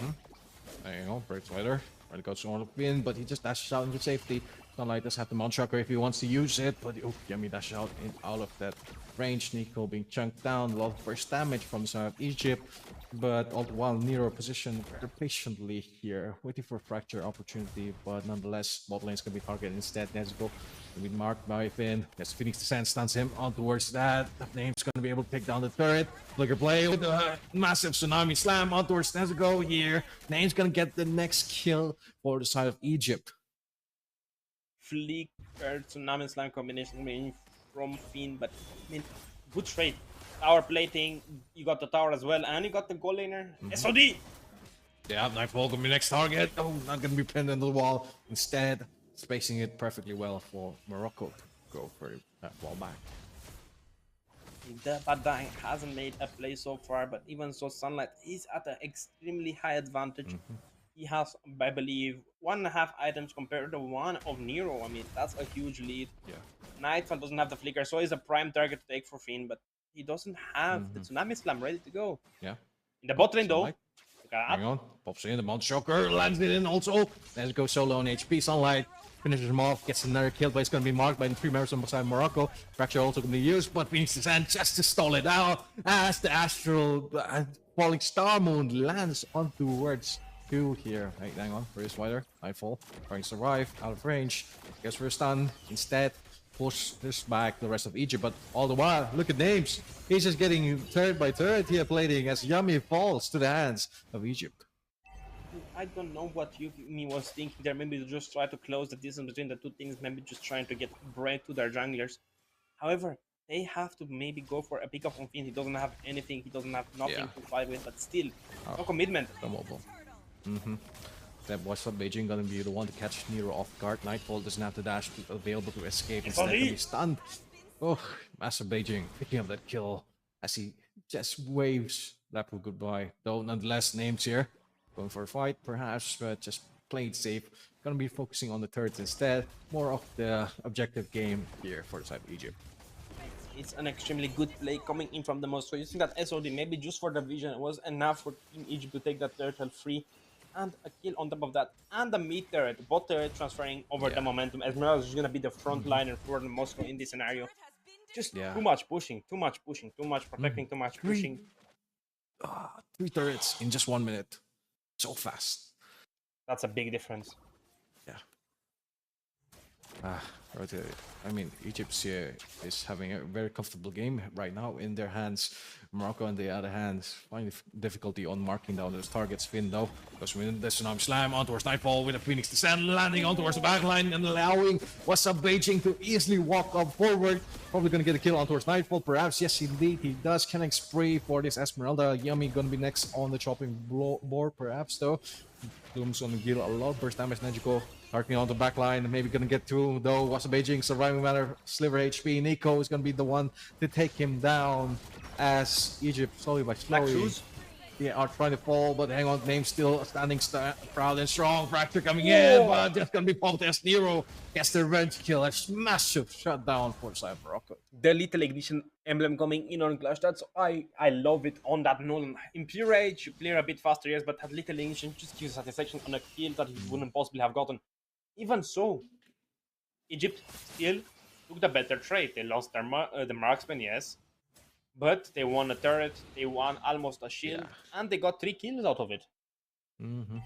Pretty great also timing in, a great reset for them as the Lord is going to respawn, and now Sunlight is just an objective monster, targeting every single Lord and Turtle so far for both of these 2 games. Nightfall walking up, swats out purple, and Vision's gonna be granted with Mount Shocker, as this is gonna be another lot on the hands of Egypt.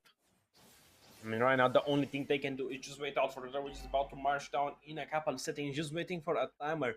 9 minutes and 0.8 seconds is when you want to wait and take the lure down, because it's going to march at 9:11 seconds. Same with 9:40, 9:41. It's just going to be that timing. That's going to put a bit more pressure on your enemies, because if you take it at, let's say, 9:13, you're going to have to wait 30 seconds for the lure to start marching down. You're going to get the team a little bit of a chance to breathe over. But even so, look at names. Just focusing down the turrets, not caring about the fight. Big present Moonfall coming from the Esmeralda, just zoning out the enemies, allowing them to maybe even take that top inhibitor turret or the bot one. Yeah, perhaps indeed. And I mean, these again, they're soaking up the third blast here to clear off the waves right before the next enhancement is come through. And I mean, the waves are quite synced here for the Egypt, at least to maybe. Oh, well, possibly coming in. Tsunami with Slam. Tsunami Slam outwards. There's the go, though. That's how it's going to be able to clean Mob. Mother Chopper just stands out too. And tries to figure out Morocco here, slowly by slowly. Double kill onto the hands of Sunlight once again. Lord still healthy. Maybe perhaps could be enough, giving enough leeway for the rest of Egypt to make the next objective. Third being pushed here without the minions by names here. Alongside, it's getting marked down super fast. Super Creek down there. Oh! Sunlight is just on a mega kill, but Names just doesn't care. As this entire game, Moskov gives the ability for Egypt to get game number 2. Winner of the series as well, not just the game 2. Egypt taking it by a sweep 2-0 for the side of Morocco. I mean, it was a complete domination of a game. We're going to see it a bit in the highlights. We're going to see just the advantage coming on from the Lords and the Turtles. Already the lead in the early game was 1,000 gold. I mean, a lot. Considering just how much farm Misogyny needs to be active, it's a lot. Same with Names. He's just getting items left and right, getting plating left and right. Just look at that. 5 minutes in, getting one turret already. And a kill. And I mean, these turrets are also doesn't only give gold to himself, it's the rest of his team, gold and experience. And slowly by slowly, each turtle, each turret added up to the point where, I mean, in generally, Egypt was just too far ahead. That is true. Extremely great games coming from both sides, but still Morocco has a little bit much learning to do. Still, they played well. The Nolan did a good play at the end right here. Definitely. He went for that just fracture and got double kill if I'm not mistaken. Look at Iritel. Good play from Iritel. I can't believe Beijing as well. survived there. And but I can't believe Nezuko survived there. Yeah. Wait, did he? He survived. Well, I mean, we got Mother Cult wrong there, Fracture though, getting the kill. I can't believe Nero got the kill there. Well, nonetheless though, I mean, the synergy that we've seen so far from Egypt was quite good. Even that done there by Names, just giving enough space, giving a mega kill towards Sunlight. But talking about synergy, I mean, the Esmeralda and the Zetian, great initiator for any team fight, which Egypt pulled off so many times. I mean, I still have to give the MVP to Names. He just pushed. I mean, she just pushed every single turret left and right, left and right, left and right. Even on the main Nexus fight, she was not focusing anyone. She was just knocking down the base, getting the easy dub. And that's what you do as a most. You don't need to go for kills. Kills are just, another fact. You get a kill or whatever. You're getting moved on from. But the most important thing on a goal is that you push. Same in the jungle. You need to push. XP, roam, mid, iffy about pushing, but still, as a roamer, you need to support your goal laner, just giving vision. Don't need to hit a turret, just stay hidden.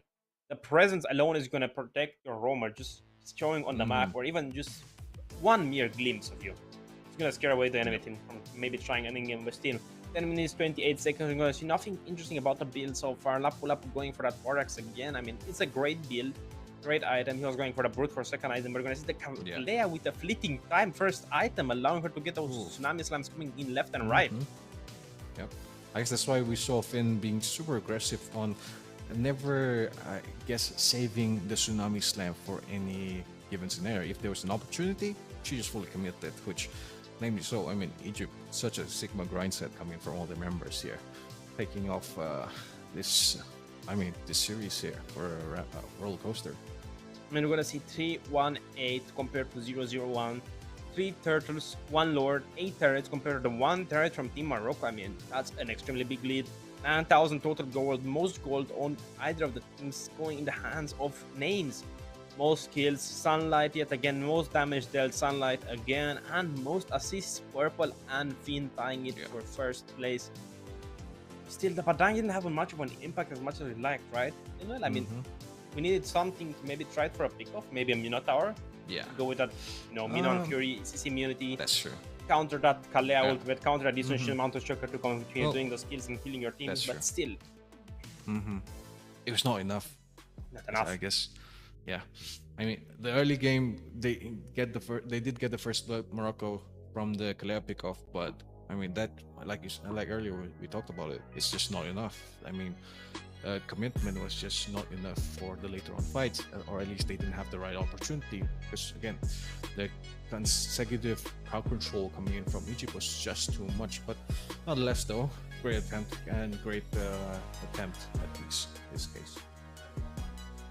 I mean, still, it was only the first game of the day. We're gonna have an amazing game upcoming next, which is going to be between, if I'm not mistaken, Team Ghana, no, Team Namibia and South Africa.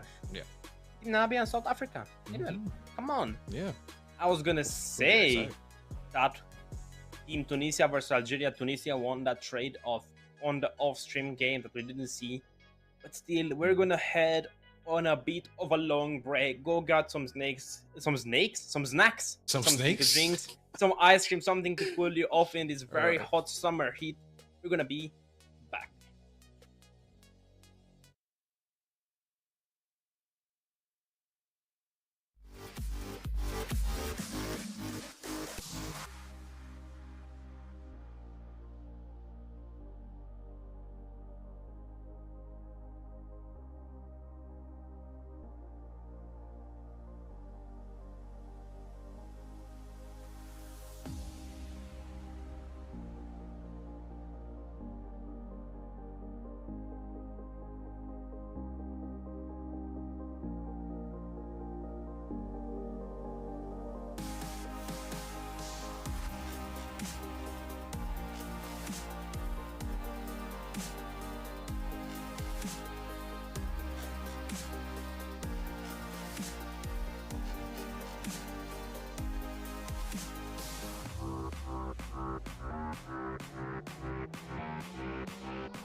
Alright folks, welcome back to the MLB Women's Iesf Africa Regional Qualifiers 2025. It's been day one. We had the first series already swept through, and Egypt versus Morocco. Egypt took a W with a 2-0 sweep. But nonetheless though, I'm your caster Linwo, and joining me in the casting desk this time around, and once again, it's gonna be Sakota nonetheless here to bring you the games. It's gonna be an amazing series. Again, it's gonna be a best of three, so it's gonna be a bit of a banger. Namibia versus South Africa. We have seen South Africa playing, but only from the men's side, so who knows, maybe it's going to be a repeat of what the men are doing, or who knows, maybe the women are going to overtake them in skill and maybe micro/macro plays. Yeah, and well indeed. And like seeing from the first series, we do know that these teams have done a lot of practice and a lot of research into the meta. At least would be able to execute these drafts, which have been quite solid, I'd say, at least so far. At least, I mean, it's just day one, so might just be too early. Nonetheless, though, I mean, we've seen at least Egypt and Morocco play through. We have results for Egypt, who, again, like you mentioned earlier, got a 2-0 sweep against Ghana, and Tunisia also took a victory against Algeria. So again, right now the names to take notice of are Egypt and Tunisia, at least for those couple of matches. Unless Namibia versus South Africa, the next one, this is gonna tell us what they're gonna be capable of. Who knows, but let's again just remind ourselves, Namibia versus South Africa. It's gonna be a best of three series yet again, so it's gonna be, you know, a road of twists and turns. Who knows who's gonna take game one? Who knows who's gonna take game number two? Will Namibia sweep? Will South Africa sweep? Or will someone go and turn it around for themselves? I can't wait to see a bit about these players, to see these rosters. Lino, are you excited to see about them as well? Oof. I mean, yeah, definitely, 100% for sure. Earlier, the previous roster for the side of Egypt was very solid alongside Morocco, but now again, like you mentioned, Namibia and South Africa, quite new names to at least this current scenario. So now, I mean, not much data to go alongside. Have to start us off maybe in the draft. Wanna hear a fun fact, Lionel? Oh, what is it? I mean, 6 or 7 years ago, before Africa had its own servers, South Africa, I mean, most of Africa used to play in Europe. But I think that's a bit out of context. Let's take a quick look at Namibia's team roster. We're gonna have Hekatexo, Aya plus K, XX, Asuna XX, Blondie 203, and Ali Cat to finish it off. Junika Ruger, Nyaka Abrahams, Michelle Cohen, Elise, I believe that's an O, Osquize, and Alicia Kotze. Interesting names. Kruger, you know, Freddy Kruger, who knows? Yeah. Nightmare on Section 8. It's going to be an amazing play, but even so, you're gonna see a bit of a flashback in names. XX and name XX, I mean, that's, you know, a throwback into my childhood as well, you know. That's true. It still looks cool to this day, you know. 3 X's, 1 big, 2 small. I mean, well, yeah, 2 big, 1 small is, you know, gonna give you a different layout, but even Definitely. Yep. Well, but after that, we'll have to take a look at the roster of the team South Africa. From the top, it's gonna be Rose, Iwin, Dimple, Druid, and Ketska alongside Isla. And their names, though, after that, it's gonna be Naisha Khan, Rania Suji, Ashmika Nanakan, Roel Pillay, oh man, Chanel Arunachalam, and yep, 3 new names though, coming at least in the scene, which I'm very interested to see what they have in store for us moving to the draft. Because again, so far the story has been who can get the advantage in the priority. I mean, it all depends on who drafts which heroes first. As we know, YSS is a very dominant figure in the pro scene right now. Yeah, doesn't matter. Men's side, women's side, this machine should be just banned out, forgotten about, locked in a cage, through the key. I mean, locked in a box, you know, with the lock, throw the key away in the ocean, throw the box in a volcano and leave him there. You know, don't go for this machine.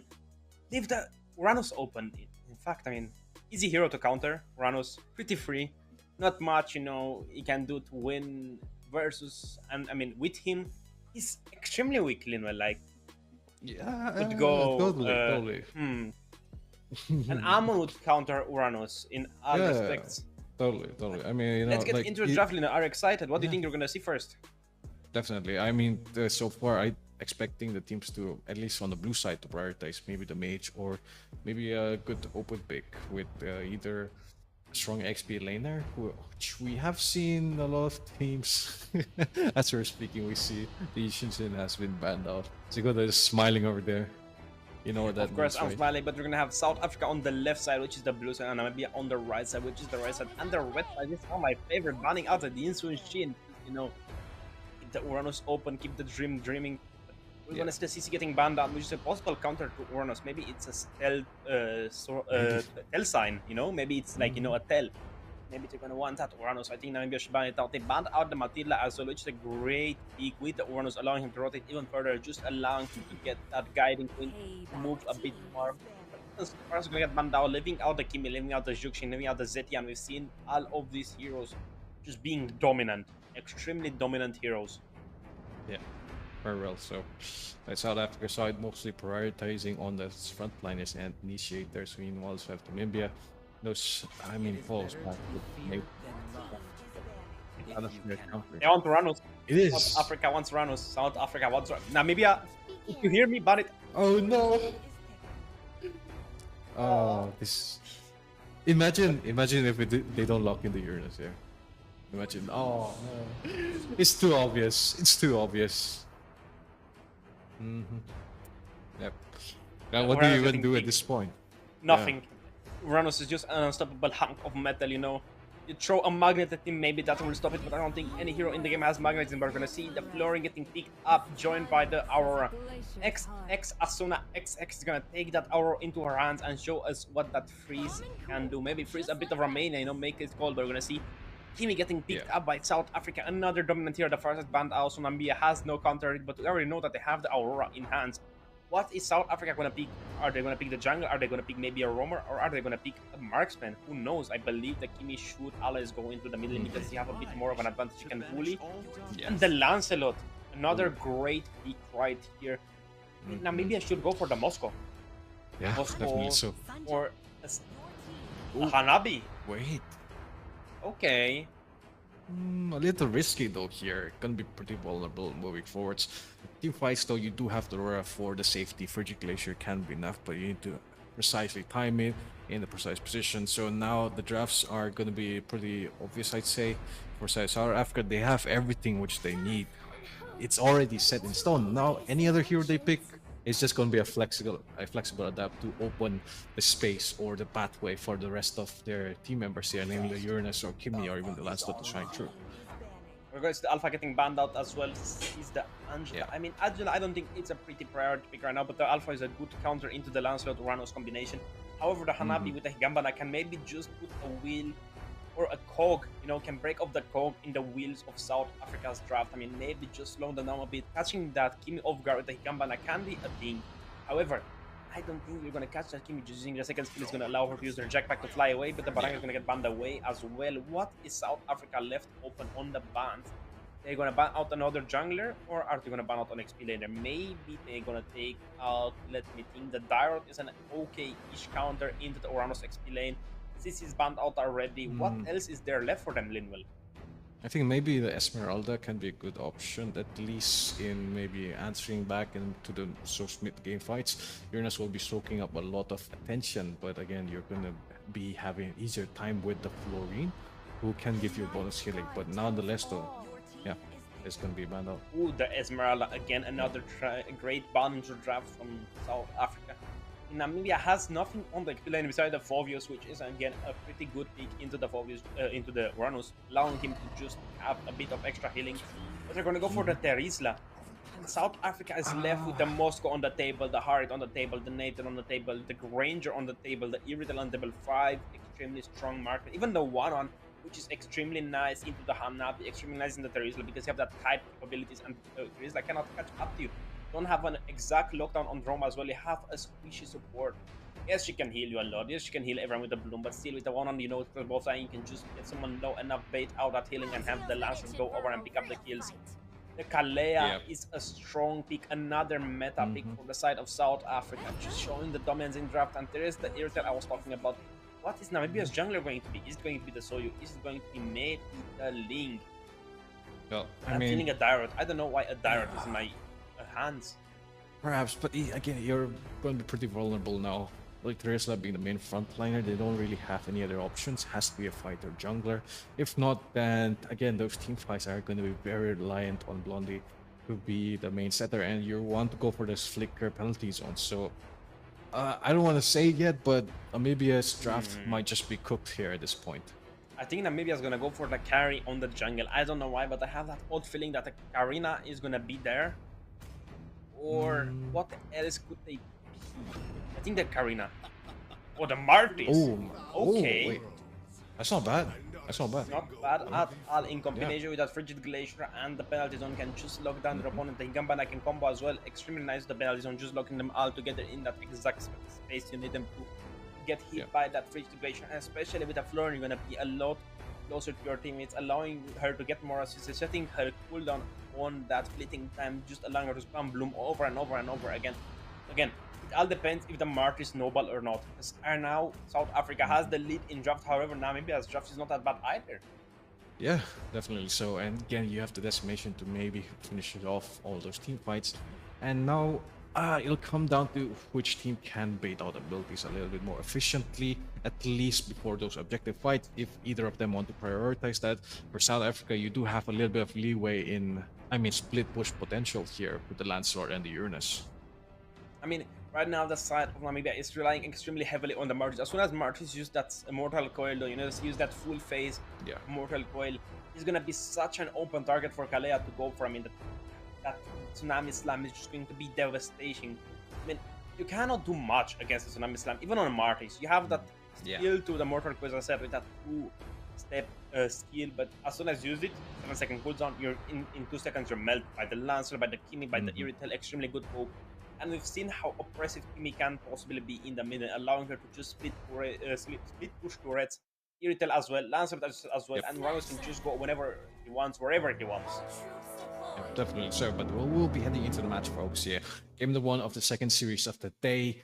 We're gonna have South Africa versus Namibia. Namibia on the red side, South Africa on the blue side. Once again, starting this off pretty strong though. And I mean, it's gonna be a reverse jungle from both sides. Both junglers are indeed on their opposite side, but now it's going to be a restart, allowing both of the junglers to clear a little faster those extra creeps. Are we going to see some interesting rotation from either of the sides? Both of the junglers are going to go for the Stone Golem. The Lancet is going to try to go for a rotation towards the top lane, but look at that. A lot of help coming in from the Aura, but no, the Golem resetted. Big waste of time. However, we're going to see a few interesting emblems. We're going to see the Revitalize on the floor, and them, allowing them to heal a little bit more. As well on the Uranus, just, being a healing danger. But are we going to see an invade this early? Perhaps to go in. There's going to be a lot of mortal coil going on. It's not just enough for a first blood to be given on towards Rose here. South Africa dominating pretty hard with getting 2 kills. The Martis did get the retribution, allowing him to save a bit of the XP that he lost, but even so, 2 kills going to the hands of South Africa is a ton. One to the Roamer, one to the XP laner, just allowing him to snowball a little bit more harder. And the Revitalize from the Warner just gave them that possibility. Yep. And now both of them used it up on the same time, so again, you might be able to keep those cooldowns in check, at least for the next following objective, which will be pretty beneficial for both teams. I mean, right now we are seeing a ton of stuffs going on in the top lane. The Martis does not have his decimation, doesn't have his level 4. However, the Lancelot, his counterpart, does have that little execution, just allowing him to do a ton more damage. And he's just gonna go for the turtle objective, leaving the goal laner at their own will. They're gonna see that 4-man gang trying to pump a skill. I mean, they don't have a proper stun yet. I mean, the Frigid Glacier is not there. Florence Dew doesn't do that much of a stun. It's just like, an inconvenience, you could say. Retribution used there a bit haphazardly, but even so, possibility of Martis getting killed. Heavy crossbow used though. Rose is there. The Revitalize. Hang on, Rose will be able to slow anyone down. Hecate might just be in trouble. Gonna pull back in with the traction pulse though. Ash not gonna be the next target, maybe. Oh, Age is gonna be used there to just out-sustain some of that burst damage coming in from South Africa. They try to walk forward. Oh, Isha is there with the re-engage. Can't go for Tsunami Slam. Has the flicker. Doesn't commit though. Instead locks on towards Asuna here, who qualifies despite being used. Not enough for him to survive.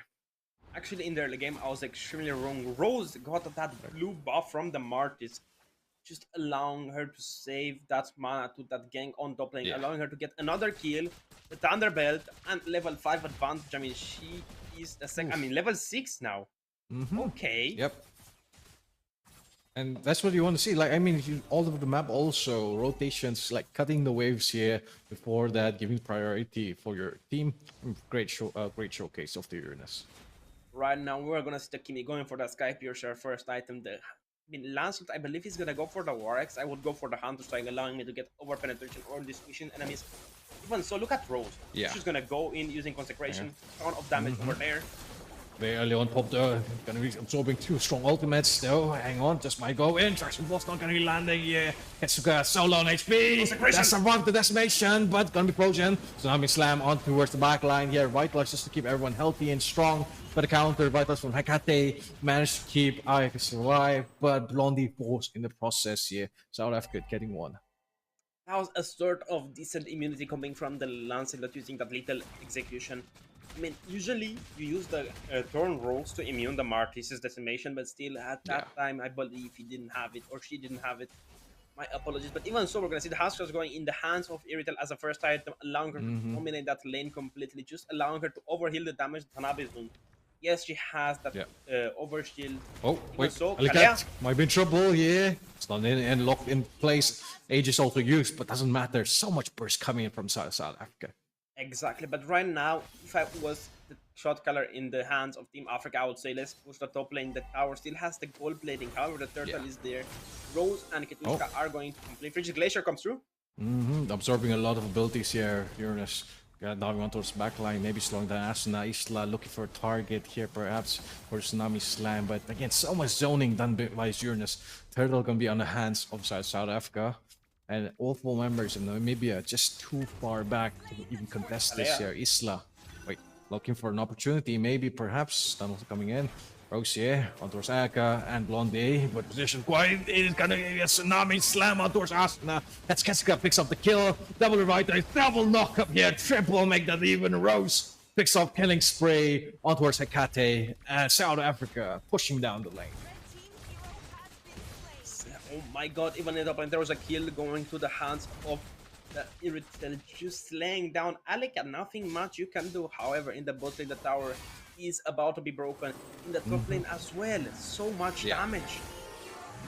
Look at fight. Oh, well, look at this knockup. Ooh. Perfect, just with a Phantom Execution, just to give enough burst damage for Rose to clean that up. I mean, they could have continued doing it, but even so, trading a tower in the top tower in the bot lane and a level advantage 9-0 so far. So much gold in the hands of South Africa. 7,000 if I'm not mistaken. So much gold. And now they just might get even more here with the later in priority, but Hecate caught again once more here. Oh wait, I mean solo on HP, frozen in place, but Blondie didn't fully commit with the penalty zone. The Martis is going to split push that turret in the top lane. I believe he has the time. However, he's not going to fully commit to it. He just had a little bit of a mind break. And I think that's going to lead to his downfall. Ayaka, use the Mortal Goal pretty early on here. Might just be able to sustain, maybe.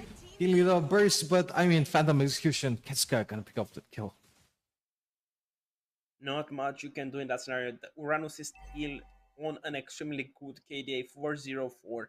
Not much you can do to him. He's already at level 9, revitalizing hands. He's just getting hit by the turret, like allowing him to get even more stacks. But Alicat has been getting some items allowing her to maybe turn the game around. Just waiting for a good team. Lauren can overheal the damage dealt by Team South Africa with that Bloom. However, it's still too early to tell. It's an extremely big lead for the hands of South Africa. The top lane, the Hanabi, might get a tower plating and tower though. Oh, it's gonna get spotted out though. We're gonna have a maybe a Tsunami Slam landing. No, just have the shield to out-sustain it. Just position it perfectly. And Dibble Druid gonna pick it off early on. And this is what I'm talking about, Dakota. They don't really have the correct, precise heroes to go for a split push in this case and survive.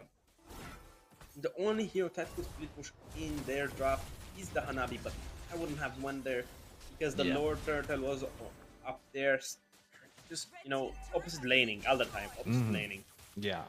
There is No. like split pushing though. I mean, Oh. that's a hero I wouldn't expect to split push. Yeah. Ayaka's also going to be noticing the map. They might just have to recall here before the rest of South Africa marches down. But we see Ketska, the first one to be seen here. Maybe dash out with a puncture. Good goes for Thorn Rose there, and the execution might just be used to finish off Ayaka. It's still tanky though with the Bloom here. Managed to heal out and maybe survive. But Blondie is going to be caught out by Dimple Druid. Being chased still. Ayaka here perhaps does have the movement speed. But Rose on the chase. Let's use the consecration, slowing him down a little bit, but his team just too far ahead. Ketska with the puncture. That's it. Thorn Rose solo on HP. Gets a killing spree for South Africa. Such a big advantage. 10,000 gold in the hands of South Africa over Namibia. I mean, not much you can do in this scenario. Just try to pick off someone in a team fight, but I mean, they're just playing so split. They're not playing like a team. They're playing like strangers. Isla and Martis are split pushing, which they shouldn't have been doing, but still in the top lane, Hanabi has gotten a tower pretty low. Considerable amount of damage upon it. Even so, it's gonna be a crit Hanabi, if I'm not mistaken. Crit items Hanabi. So that's another downfall for Team Namibia. Yep, indeed. Oh, Penalty knocks zone? onto Rose here. Penalty zone, but so tanky. Just gonna be able to sustain all of that burst coming in from South Namibia. Still standing strong here. Half HP. Hang on, will he be able to kill out? This mission could be used. Oh, with the Tsunami Slam. Blondie is the main target. So long HP. Execution from the Sky Piercer. Gonna clean him off there. And with the right leg, just healing back the rest of them. Casca is here with the re-engage. Punchers onwards everywhere. Yes, he gets a double kill. Make that triple. She's dashing in forward. Onwards to Kate. Maniac for this Lancelot. Team South Africa can end it right now. 9 minutes 40 seconds. Only the Teresa is going to be up, but they're not going for the split push. Yeah. But never mind, they are going to push that upper, they're going to push that mid turret. The Teresa is going to be there. So is Alekat, Asuna, and Hecate. Everyone's going to be up trying to defend. However, I think South Africa can shut them down in their own base. Yep, perhaps if they all spawned in and ready here. Perhaps Namibia here have to pull off a massive defense if they want to make it possible. Still no kills on board. Again, suffering a lot. So now Martha is pretty slow on farm. South Africa is going to go for the safe approach to the game and take that Lord. So far, a perfect game for South Africa. 19-0. A ton of kills in the hands of Lancelot. So, I mean, Simple Druid, I believe, has 5 stacks of Sky Piercer so far. So that's a lot. And I think the Lancelot also has the Sky Piercer item equipped. So, I mean, it's such, how could we put it? Slaughter. Complete slaughter. They'll have to shut them down if they want to stand a chance, at least. And with this next objective, marching down the mid lane here, I mean, South Africa, they just got to sink the waves. That's the only thing you can do right now. But look, every single member of Namibia is going to be towards that mid lane. 4 people right now. Lord is marching down as well. I mean, not much you can do. You have to Teresa, you have to make the Teresa use the penalty zone to maybe try to kite the Lord on top lane, but the Frigid Glacier goes through. So early on here, gonna be baited though with a Tsunami Slam landing on towards backline. Kati taken down before even using the Bloom though.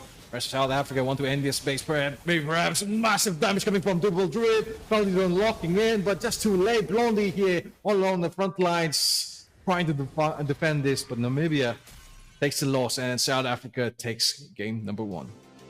Complete slaughter coming from the side of South Africa. They take the match number 1 by storm. Still, it's best of 3 series. Maybe Namibia could turn it around in the next game. But I mean, a huge props to South Africa. They pulled a perfect game. No deaths on either. I mean, no deaths from anyone. Let's take a quick look at the highlights. Look at that Urano is just rotating wherever and whenever he wants. Yeah, and now the Aurora a little bit more of downside, because again, you have to prioritize to maybe out-sustain and survive for a little bit. But I mean, if you're gonna get pulled by the Kalea every single time, which Kalea has been just such a huge menace in out-positioning Namibia in every single opportunity, even right now. I mean, Kalea, as I said, is the strongest roamer right now in the game. She just has the best pickup potential, has healing, has 2 stuns, has good mobility if you consider it. Look at knock-up as well. Yeah. Jesus. And you can pick up your enemies as well. Just pick them up, you know, like a toddler, slam them onto the ground, you know, head first. Car control immune, and you know, we've been talking about how tanky Uranus is, but Kalea just makes him even more tankier because again, you're gonna keep on healing your front line or even your back line. So I mean, the first so much time I synergy. played first Kalea, Yeah. she's like a mini Hylos. She gets, I believe, 12,000 HP full items. That's a lot. Yeah. So much HP, so much healing, so much tankiness. Some people even building cooldown on her, which utilizes the Tsunami Slam even much more. Again, Yeah, precise Lancelot. play. Yeah, that was just such a clean setup there. Unfortunately, didn't get the Savage, but I mean, Maniac's still a huge deal. Maniac just means you were one step closer to great, but look at Skyfisher just putting in work. Yeah, even more. Right, look at right now. Just so much burst coming in.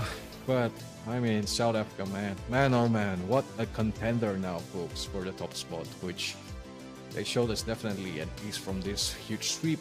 Going on to game number 2, though, Namibia might have to rethink their strategy.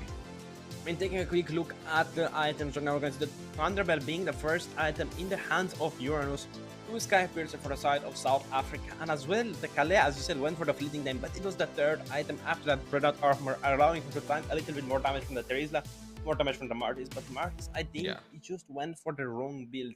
Maybe even instead, he went for that Brute Force War Axe build to just allow him to be extremely tanky in the early. Same with Lance. That's why you go with the Warwick, because it compels your heroes so much. You have to get dashes, you have to keep stacks on going. On Lancelot, I mean, same with Martyrs basically. Because you have to give your basics attacks, because you're gonna do a lot of damage from those basics. In that, I mean, not much you can say. Blood Wings, I don't approve of on the Aurora. I would have went for the glowing one into the Lightning Cruncher, or maybe into a Holy Crystal to give me more damage, give me more benefit to my stun. Because the more magic power you have, the more longer is your stun. You can stun turrets, you can stun enemies, you can freeze everything if you want. Indeed. So, the crit Hanabi, I think that's the biggest mistake. Yeah, I mean, because a crit Hanabi, you have to wait too far long into the late game to actually start doing some damage, and what we saw, South Africa early game was a complete domination. There was no sign of late game. We finished it off in 11 minutes, but I think you look at the highest goal earned here. It's going to be Awin here on South Africa. The earth till 9,333. Alongside most eliminations, Ketska with 9 elimination, and once again Awin with the most damage, 35k, which I thought it was gonna be Ketska, which I mean he did prove a lot of burst potential with the Lancelot. I mean, keeping into consideration that the game only had 22 kills, 15 of the assists were in the hands of Isla, I mean 11 in the hands of the Iritel, 12 in the hands of the Uranus. So much damage tank, so much damage dealt. You can just feel the momentum starting to build the second take of that invade going off. I mean, yes, they died. I mean, yes, the last one didn't get that blue buff. Yes, didn't get the level 4, but still, it was a pretty good outplay, allowing them to continue that snowball momentum. Martis died, Martis lost his red buff, lost his farming potential, and I believe they lost the Florin as well in the skirmish. Yeah, that was such a huge downside for the side of Namibia, especially since, I mean, Kalea here, once she gets her level 4, it's almost impossible to win any trade because she's gonna grab one of your front lines. If not, front lines are not available. Backline here, namely either the Florin or the Aurora, which we saw happen in multiple scenarios and burning through a lot of spells and a lot of passives, which you don't have it for the next time. Just gonna be even more vulnerable. And again, Namibia fought it well, but they didn't have a proper stun. They had a setter in the name of Terizla, but that was not enough to continue their team fights going, because you need a tank. Minotaur is such a better alternative to Florin. Yes, you heal, you give your teammates attack bonus, you have 2 stuns, you have a big knock-up ultimate that enrages your skills as well, so you know you're just gonna be a far better support. However, with that last... One thought though, I mean, like you said, the Minotaur. Imagine Tsunami Slam Kalea, he picks the backliner, tries to bring him to the team, but they're all going to be clumped up. So Minotaur flicker as one there, and then just Minnow and Fury every single. That would have been absolutely cinema if that happened. I mean, same with the Tigger. I mean, with the Minotaur, you can even the Tsunami Slam. There's so many great picks. I mean, supports are good, but you need a very specific team composition. You need a frontline jungler, you need a Frederain, you need a Aka, you need a Barat, something that can tank the damage, something that can sustain the damage. Because you're gonna heal best off on their lost HP. That's why you go on Florin with the double Holy Crystal build. You're gonna just build more. You're not gonna build a 5th item. You're gonna build only 5. The 6th one is your passive, and that's gonna already give you CDR, gonna give you some magic power as well. But I mean, you just don't have a front with the support. That's the big issue with them. You had a Terizla, yes, That's true. he was not enough. But that last quote, we're gonna go on a short little break. We're gonna catch you after it.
All right, folks, welcome back to the Mlbb Women's Iesf Africa Regional Qualifiers 2025. It's day one. We're on to the second series of the day. Game number 1 happened. Namibia versus South Africa. South Africa went for a clean sweep, 22-0 here, taking the first game, and now they're on to match point. Will Namibia be able to resurface and make a comeback? Only we have to wait and watch as we find out what happens. I mean, who knows, Mr. Leonard? It all depends on what draft they are going to gun for. Even so, as we spoke before, we had a short little break. They just need a better front line here. They didn't have something that could continue fighting, continue sustaining for the floor, and to keep her. I mean, Bloom would be more useful because you have the Frederick, that's extremely good. You have the Foe, which is extremely good. The Terizla right now is such in a precarious meta. He's below, let's say, this is good. This is very good. He's not even in between. He's a bit below. He's such an odd hero because you're one alt wonder compared to the Khalid. You have a healing passive on Khalid. You have a big stun. You have an annoying first kill that's gonna be the same. You're just a better Terizla. Yeah. Just less tanky Terizla, but you have also. mobility-wise, you're better. Exactly. I was gonna say you're just a better Terizla. In Terizla, yes, he's more tanky. You're gonna be a bit more of a front line. You're gonna be a bit more resilient when you're lower HP, but Khalid just does a better job. You just can cut wave, can just rotate towards your teammates, can just rotate into the enemy, invade early game as well because you have such a huge amount of base damage from just your hero itself. I Early mean, on. not much you can Very do early against on. him. Yeah, and like you said, you don't really have to build damage on him. Also, you can build defensive and still deal a lot of bursts. Right now, the XP lane, one of the most contested roles here in MLBB, at least in the current patch notes. A lot of great heroes who, namely, I mean, there's not much a spot for Terisla to be anywhere close to the top of the cream of the crop. But nonetheless, though, I mean, besides the lack of a tanky frontliner, Zagota, we gotta agree, it's because of the Uranus also, right? That No, mean- the Uranus was easy to deal with. He was doing nothing all the game. He was just dying to turrets. You see, Alright. like he was trolling. He was walking in on turrets, getting hit by turrets for no reason. Definitely. yeah, I mean that's why he tanked the most damage, and I mean he didn't die in turrets. He didn't even die in turrets. If He you go walked by in your on them. logic, also. He was trolling the game. You know, he was just walking in turrets, alright. trolling, taking a ton of. Of course, we're joking, folks.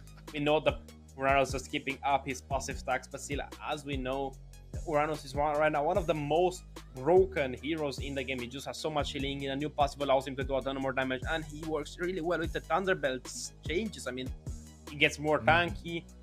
I mean, he gets one hybrid defense of each. I mean, depends. You can do so much.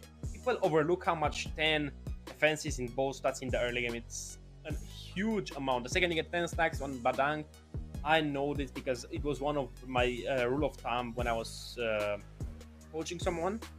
I was saying, whenever you play an XP or a Rome Badang, get 10 stacks, then you can freely fight because you're going to be so much more tankier. Especially on XP, you need that extra tankiness to just sustain the damage from your counterpart, from the enemy jungle, from the mid laner, and from the roamer at the same time on the first little fight. 4 people versus 1 on a Badang, and you just need to set. I mean, you need to do it. You just need to do it somehow. Indeed. I mean, that's also one of the reasons why the talents, for at least the defensive talents, are very much balanced, I'd say, because again, they had to be toned down because of how much of an impact. No, I mean, even before, you'd go for tanky emblems on maybe even marksmen like 1-1 to win those trades even later on. That, I mean, as a goal, you didn't play ML for one specific era. I know what I'm talking about. Defensive talents were very broken on certain heroes back in the days, and I mean that's why the Thunderbolt is such a good item. You're just shaky here. You're in denial at this point, Scott. You are speaking about the past, old man. Right now, the defensive talent is, I mean, the tank talent is only applicable. Was old man. Yeah. You're an Ankh. You're an Ankh status over here. Grand Ankh. All right, buddy. Back in my day. We're gonna see Namibia banning out the Eastern Shin. We're gonna see South Africa banning out that CC as well. Just maybe they want that Uranus, but do you think Namibia is gonna let it go through? I mean, definitely after game number 1, I don't know. They might just take it off for themselves here instead. I'd let it go, you know. Because I can counter Uranus extremely easy because whenever my team plays on Uranus, they somehow throw the game. So, you know, it's just, I think, I'm just too smart for the game. So they have to give me Uranus players who don't know how to use their legs. Alright, if you Uranus doesn't have legs, obviously, but still, you know. Yeah, I mean, it's just a floating suit of armor, but it's gonna be banned here. Okay, man, a floating suit of, a bulky flying suit of armor. Yeah. Give him respect. He's built. He's, you know, he's big. Yeah, built with energy. Always on the way. You know, lore-wise, Uranus is Kaja's pet, I think. What? Yeah. Alright. I mean, safe to say, I mean, Kaja's nowhere in the meta, but Uranus definitely is. So this goes to show maybe the relationship got switched here. Who knows? I mean, who knows? But we're gonna see the Angela getting picked up. I mean, when I was extremely dedicated to the game, I remember a few scrims when I said, you know, give me Angela jungle. I was that confident, and it worked. I have still right now 100% rate on Angela jungle. You cannot. I mean, one time I was playing with a pro player who's playing right now in another region in Russia. Maybe you heard of him. He's an XP laner, Spirit, I think. Yeah. I was playing Angela for him on the Rome, and he threw the game and made me lose. But even so, I think that's a bit out of the picture. We're gonna see Esmeralda getting picked out alongside the Wuzitian. Are we gonna see the Aurora again? Are we gonna see the Hanabi? Or are we gonna see the Terizla maybe? I mean, perhaps even so, but I think we're expecting more of a jungler in this case because if they do not go for it, I mean, the next phase of the draft is probably going to be banned out from South Africa. They have the first priority pick for the second draft, so again. Oh no! Mind Don't doubt control. me ever, Mr. Linwell. Somating, do Mind not doubt control. me. Do not doubt me, Somating. Shut up. all right, buddy. All right, buddy. You can have. You have your big W's for today. Only for You today. cannot make a pun out of my name. You never could, Mr. Linwell. Somating, we can't. Even your name is a bit weird. We can't. Hey, You sound that like was a uncalled for. it sounds like a gas station, you know? Oh, I mean, Like a Trifa gas sounds station. like maybe like a food court or something. Awesome. Yeah, Sounds Trifa food like court. an expensive perfume. Or a cheap perfume at that. I do not buy that. That sounds like something which would be too bougie, at least. But we're on Louis to the next petrol one. station. All right, folks, we're just messing around here. But yeah, Of course, we as are for friends. the- We're very good friends. Yeah. South Africa's draft. You know, though. I mean, no, Yeah. like let's Wait. Oh, other wrong side. Other side. Other side. Your mic. What? Was? Was? Wait, no, Boom. front. Front. Hey. Oh, you made it awkward. Come on, Linwell. You are making it awkward. It wasn't me who started it. I'm just gonna say that. Yeah, but like, if I held my Yeah. hand out here, how would you, like, you know, give me a high five? If I hand it here, you're obviously gonna hand it towards me. Yeah, I mean the other side of the globe, just circle it around. If you look straight, right now, we can see each other, right? You can see your microphone is on your left-hand side. I can tell it's Yeah. on your left-hand side. How did you mess up? I mean, I don't know, man. You're just too scared of much. me, aren't you? No, brother. That's crazy. Nonetheless. We're gonna see a Man. Julian getting banned out as Yeah. well with the Florin Alpha and Ruby from the side of South Africa. And the Bagaran getting picked up on the roaming position. The Kalea did not get picked this time, which I think is, another show of the skill that a hero has. I mean the hero pool that you have actually. What is Blondie gonna pick on the XP and what is Ayaka gonna pick on the jungle? What do you think, Mr. Linwell? Seeing how they prioritize Martis after countering that we are using all the brain cells. I'm I'm thinking sensing like Black Dragon for Mujong, man. Roger Jungle. I think you're thinking extremely wrong. What Because about I you? just told you, it's gonna be again, possibly a Ling or possibly a Suyu. Even an X-Born would work for South Africa, but what is they're gonna beat the jungle of Namibia? Oh, what? Again, the Martis. Yeah. I think you're I thinking of guess the Roger because I showed you specialty. pictures of I told you because of my dogs, I think that's why you're thinking of the Roger. No. I thought Ayaka got the dog in her, but nonetheless, though. South Africa here. I mean, Yeah, this is just a solid draft. You to do not have just the dog finish in it you, off. Linwell. Nah, I got the cat in me. Not even. Not even a cat. Dang. I think an Crazy. ant. There's the X-Born. Antwol, huh? I told you, Mr. Linwell. Dang. Lingang guli guli achalam ka lingango. Alright, You're making it really awkward for the viewers right now, Mr. Linwell Okay. TZ. But even so, it's gonna be again. Maybe will Namibia turn it around, or will South Africa seal the deal and finish them off with a 2-0 score? We're gonna find next what's going to happen.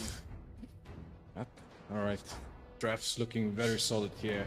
Early game though, I mean, I'm curious to see if South Africa is going to have the same mentality going into this. Maybe take off the objectives, take off the turrets. Split push potential is very strong also, alongside Esmeralda being such a huge nuisance too. Even the Hanabi and even a huge dive potential against Aurora. Because again, you can't really mark your close range targets as here. I mean, you're right. Something I forgot to mention is that you have that hard guard coming from Anjali, you have that Aegis from the Yeah. Hanabi, and you have the Esmeralda taking advantage of that. We know with that Money, falling money. Moonstar, Raining. second skill, big money in Rose's hands. I mean, who knows? Maybe she's gonna be a millionaire after this game. Just gonna get a lot of gold right now. Maybe she's gonna save the gold she gets in game instead of buying items. Maybe she's gonna buy a hero with it. Oh, perhaps even so. Maybe even thinking of upgrading her headphones, which you, my friends, really have to change. Nah, they're working fine. You're not seeing anything. They are Alright. no, these are redesigned. They have memories. They have lore behind them. What do your headphones have? Your headphones have Technology. nothing. Technology, yeah. Alright, folks. But even so, we're gonna see a complete gang towards the top lane. We're gonna see Aya plus K starting on the red buff. A pretty odd start. Now we're gonna see another invade coming from the Xborg. He's heading that way. He's going to the Little Wonder, maybe possibly going even to that blue buff. We're gonna see Dimple Druid heading there as well. Will the Badang join them, or will they not contest the blue buff? Yeah, perhaps not even here. I mean, the presence, at least from South Africa, has been a lot in the previous match, and even in this match, Augustus show. I mean, the priorities already said and done. They really know what they have in mind moving forward. I mean, it all depends on what is going to happen in that top lane fight. Will the one freeze the Hanabi out, or will they get there before the one gets a chance to freeze? I mean, because that's what's most important right now in the top lane. If you get frozen, you're going to lose the wave. You're going to lose the lane. But I think she did miss a minion, from what I'm seeing right here. Well, still not getting the level 3 icon pushed back here by Isla, but so low HP. How we have to fall back at Scuttle on towards Isla here. Picking off the first blood on towards Alicia Cat here, falling through. And such a huge play for South Africa. I mean, Alicia Cat did indeed use that Aegis, but however, in the mid lane, the Esmeralda rotated fully top. She has that Vengeance spell. I was expecting a sprint or something else to just, have a bit of a fast rotation, more chaseability in the team fight, but the Lord Turtle is gonna spawn in 1 second, and it's up, ready for the taking, ready for, being turned into stew. We're gonna see the, I mean, no contestation, I think, here. I wouldn't contest if I was the Martis. I cannot. You're level 3, you're still not level 4, and everyone on the side of South Africa is basically level 4. They're ready to gun for a fight. I mean, that's what they want. Start that momentum. Maybe they're gonna go for a blue invade. That's what I would do. I wouldn't use the retribution here. I would keep it. Just allowing me to get an extra snowball potential in the invasion of Janga. I mean, I almost thought Rose got that. Yeah, I mean, like you said, purple invade could be great, but they're just gonna settle with the golem here instead. Though, I mean, priority has been quite good from South Africa, getting the objectives, getting gold here, and now maybe perhaps could be looking forward to the marksman lane. one is gonna get a crossbow tank. Oh yeah, pops it out. Isla getting the kill here. Probably picking up dual kills for South Africa. She wants them. Yeah. Girl was. Maybe We're gonna see enhanced talisman going in the hands of that Esmeralda. Have a look at Hardguard. Yeah, well, Asuna's gonna be trapped there instead here. Being trapped down, Kessica gonna be able to pick him off there. Mortis could use the decimation, but stunned here on towards the wall as Kessica picks up another kill for South Africa. That was such a good play coming from the Badang, just stunning that Martis against her, not allowing the decimation skill to get that snowball going. He had the killing spree, who was ready to go for a fight, but look at Alicia Cat. Are we going to see another crossbow tank? Oh, just gonna utilize here instead. Wants to save the ability. Yeah, smart plays coming in. If I was the one on right now, the team of Namibia looks extremely skishy. I would go for the Sky Piercer second item after my Corson side, allowing me to get that advantage. Just the pass over skill, the second I get a kill, I'm going to transfer to the next target. As we know with the Waron, that's how it works. And with the Sky Piercer, you're going to get another lead advantage with that. I mean, it's going to be better. Just better. Just generally better, like you said. And seeing that how the amount of kills that South Africa are going to get is quite good since they are on the lead here. A lot of good items could be purchased by the time here, perhaps even after they start the fight. You know what I know this, Mr. Linwell? It's gonna be a little ignition Xborg actually. Oh, wait. That's it. That's something different here. We don't see that every day. But hang on. Rose going to be charging out the star full on there. And as he falls on towards the back line there with a massive play coming in. Followed up with a Phoenix Descent. Ketska pushing through. Rose going to be able to get that. The Yuzhong is gonna get a bit of the tower plating, even maybe most of the turret goal, but even so, there was a big triple kill in the top lane going the side of South Africa. And a possible turret takedown, but look at Frigid Glacier in the mid lane. Rose doesn't care though, she just walks like a girl boss, not much she can do. Yeah, Frostmoon Shield is so much, giving so much bulk towards this Esma. You don't really have the burst damage from Aurora in the early game, and you gotta wait for the items here. That is indeed true, and Dimple Druid is just gonna boost Esmeralda's chasing capabilities, just allowing her to use that Phoenix dive and allow them to just get that movement 20% bonus if I'm not mistaken. Yeah. So Just barely did though. Argar used, but all could be absorbed there, and Andros can be left out in the dust as Hecate gets picked up one more time here. Mid lane gonna be next priority. Bot lane, even also Asuna being cornered right now in our own turret, perhaps, but no means available. Blondie's gonna be next target set. Or survive with the Black Dragon form, but the minions already cleared also successfully. But the next wave is gonna be falling through. We do have Iesf here, cutting off the lane. Might just go for a flicker play if he wants to, alongside with Blondie stalling out the Black Dragon form here, and all members of South Africa standing proud here and taunting Blondie as he gets knocked down. A truth, Ketska picking off the kill. The right choice for the Yuzhong there was to go for the Badang and try to maybe force him to use that Beast Crack. But even so, not much you can do. He used the Black Dragon form, his only escapability, and that Petrify who couldn't, I mean, they couldn't do anything. Yeah. Only good choice for him was to give up on a turret, which is more important than your life. I mean, a turret is nothing compared to your life. I mean, in the bigger scheme. In the bigger scale of things, yeah, Iesf though will be main targeted here with Hard Guard being used, but too late though. Ketska gonna pick up the kill now. South Africa looking towards the turtle. That's the only thing they can do right now. An objective free for the taking, but I think they're gonna wait for that level. Minute 8 Lord. I mean, it's gonna be an enhancer, so you don't need to worry about that thing. But even so, in the middle, the third is about to get taken down. The one is there, Impel Druid is there, Ketrushka is there, and the turret is not there. Esmeralda is gonna try to go down the turret. Yeah. Oh, Perhaps even well, the armor is gone. Yeah. And I mean, now if you're on the playing side of Namibia, what can you really do at this point? Jungles are going to be invaded now even further on. You see even Iesf position here. I mean, the only thing you can do as Namibia's team is just wait for the Yuzhong to get a fight. But look at it anyway! Yeah, just use the crossbow of tank to pick up the kill on towards Ayaka now. Jungle down is just going to be more of a go green light sign for South Africa to take the jungle and take the Lord next falling. Exactly like in Squid Games, they're gonna take that Lord down.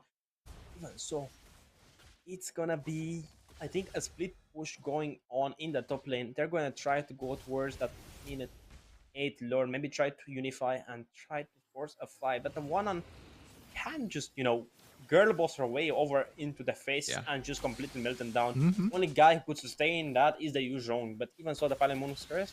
Oh, coming in. I guess just solo here.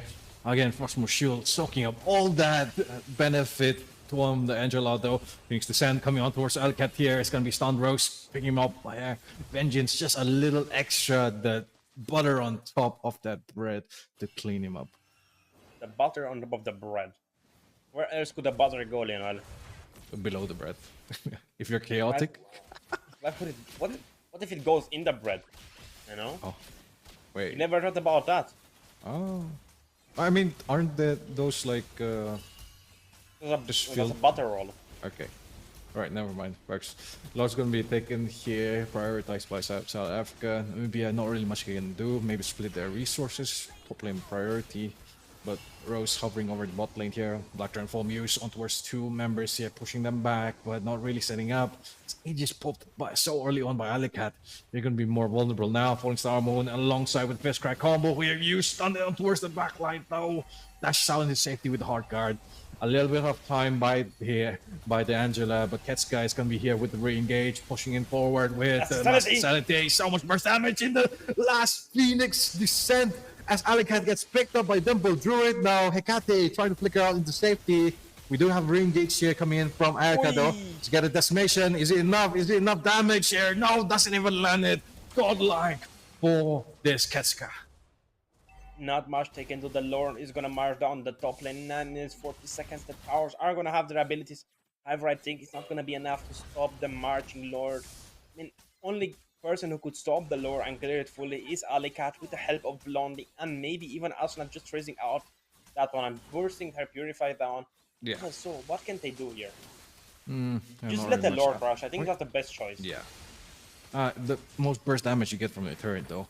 Rose hovering over for Falling Star. Moon out of range here. Isla also Lord could go charges. in. But what's gonna be cleared though.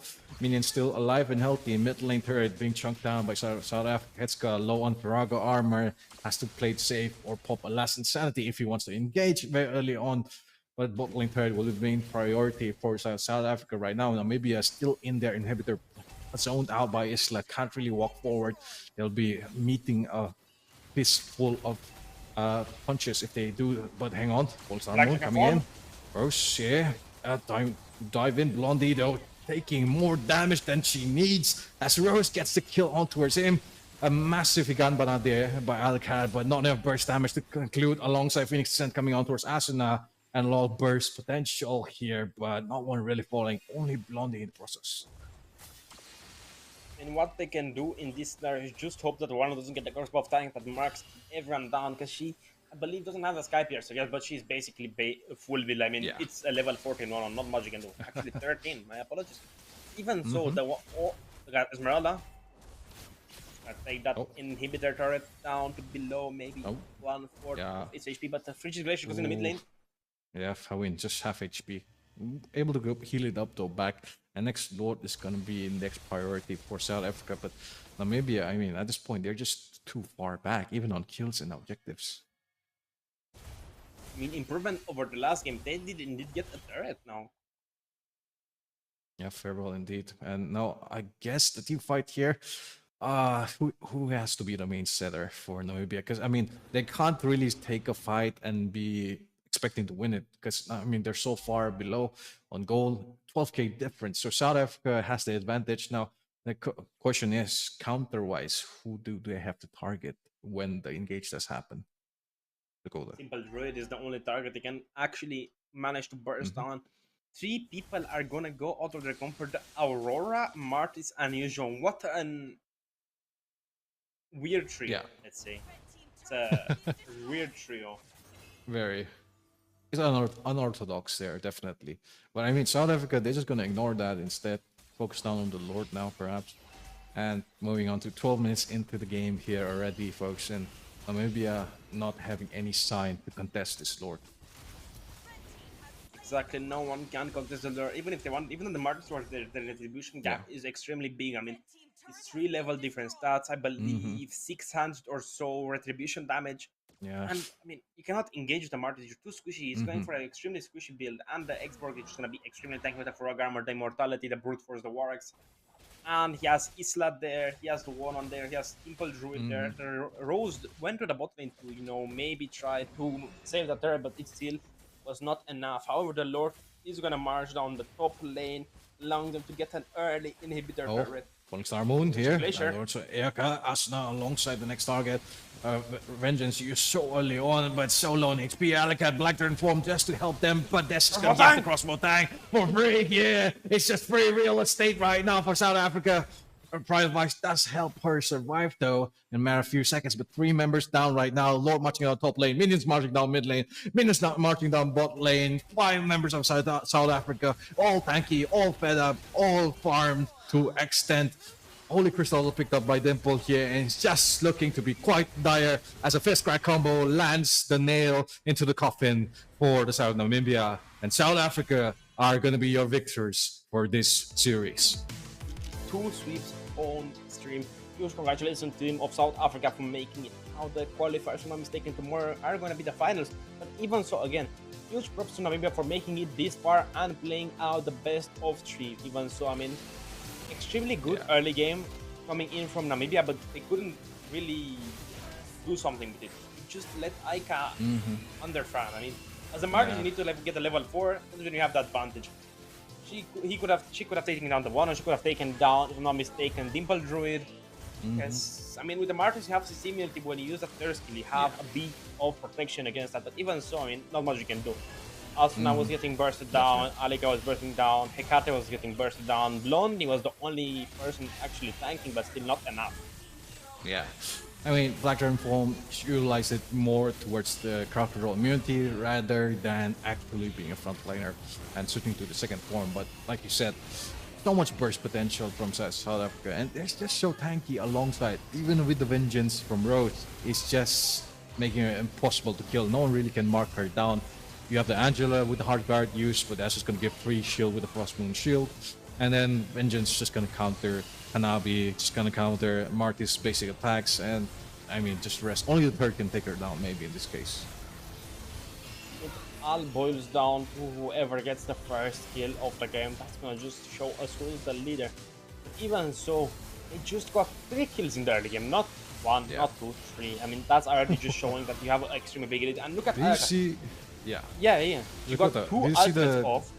Yeah, that too, but did you see the decimation damage there?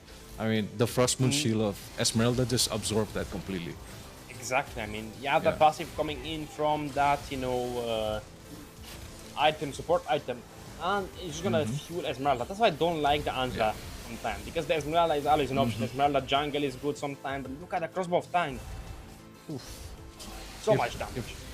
If Aurora wasn't there, that would have been a clean sweep, 5-man sweep there. Mania. Nonetheless, no. Definitely. But yeah, gonna have to take a look at the post game here, and once again, Alicat going for the crit build. Gotta change that post itemization. Gotta change it down, but even so, a lot of total healing coming from the Esmeralda. 56,000 total healing, 57,000 more than the Angela, which is a support. Oof. I mean, if that doesn't say anything, it should. But even so, the most damage as well is in the hands of Rose. 38,294 total damage. Most gold earned in the hands of the 1-1. Almost 11,000 total gold. I mean, that's a lot. Yeah. And the 1-1 went for a pretty odd build, I'd say. Persian Sights, the Halberd, the Maleficant, Demon Hunter Sword, Attack speed, and then the Wing Talker. It's a bit of an odd itemization, but still, it's okay. It worked. Export with the Sky Piercer? XGC, what are you doing? I mean, they were just far ahead, so I guess might as well add the Sky Piercer, you know, to get that extra proc for that less insanity. I'd have to agree with that. But even so, again, 22 kills, 14-minute game, 22 kills. I mean, that's pretty... Yeah. It's basically 1.4 KPM. So, you know, it's... Yeah. I don't think the math is mathing, but still, I think it's along those lines. But let's take a quick look at the statistics. Gold obtained, most gold obtained from the side of Namibia was 5,549. I think it was in the hands of Alicat or maybe Asuna, but even so, the most gold on the hands of South Africa goes to the one on 9,604. Never mind, I think it's a little bit more, 10,962. Yeah. Most kills, Ketushka again, 10 elimination, most damage dealt, 38,294. Most assists from Isla, again, 16 from the last games, 15. That's a big improvement. Even so, Namibia got 3 turrets this time, not nil, but even so, 2 turtles, 2 lords, 8 turrets to seal the deal to end the game. I mean, they played extremely safe, they played extremely well. Huge props to South Africa. Big improvements. Yeah. And I mean, namely also, majority of the initiation from South Africa was pretty great. Starting at even with the Flicker, Rose here to bait out any skills with the Falling Star Moon. And then you have the ZTN here every single time using the Phoenix Descent. I mean, just precisely. Not really spamming the ability, but when the dive was correct. To give them the best opportunity to win the trades, which they did. And then, I mean, that was an overwhelming win. I mean, it was a complete slaughter yet again. Huge props to everyone on either of the teams. I mean, tomorrow, I think, we're going to have a bit of an earlier stream, if I'm not mistaken, Lino. I think it's going to be at 12 p.m. Central European Summertime and 2 p.m. Central European Summertime. I mean, it's going to be a fire final. I mean, it's going to be a bit early in the day, or it's going to be a bit cooler. So we're gonna be a bit more energetic, aren't we, Linwell? Definitely so, and hopefully this does make the players even more energetic, at least, yeah, moving forward. But I mean, that's gonna be all for tonight, isn't it, Zagoda? I mean, I think I'd have to give my props Oh. to Team Morocco. They played it extremely well. I want to see them play against South Africa. I think they'd have better chance facing against South Africa. I mean, knowing the team of Egypt, I think, as I said, I screamed versus Velvet before. And, Yeah. you know, big difference in their playstyle, big difference in their mentality about the game. I believe most of these players are casual, but they're putting up a pretty good shows for us casters to analyze and just do a bit of shoutcasting. But Lionel, who was your most, let's say, favorite player today? Oh, going through a huge list here. It's got to be the Lancelot here from the side of Team Egypt. Again, those punctures. Ruska? Yeah, the punctures, thorn rolls, very well executed. I mean, even dodging out those crowd control abilities and knowing exactly when to dive in for those fights. Well, what about you, though, Skoda? Ooh, for me, it would be Yeah. Isla. I think the Isla, Romer put on an okay. extremely good show, just showing that she can be practical on the Kalia, practical on the Badang, just showing that she can be an extremely that's good true. frontliner. But with those last words and with those last praise about our favorite players of the day, we're gonna end the stream. We're gonna wish to see you guys tomorrow. I was Dakota, joined today here by Linwell. We're gonna see you guys tomorrow.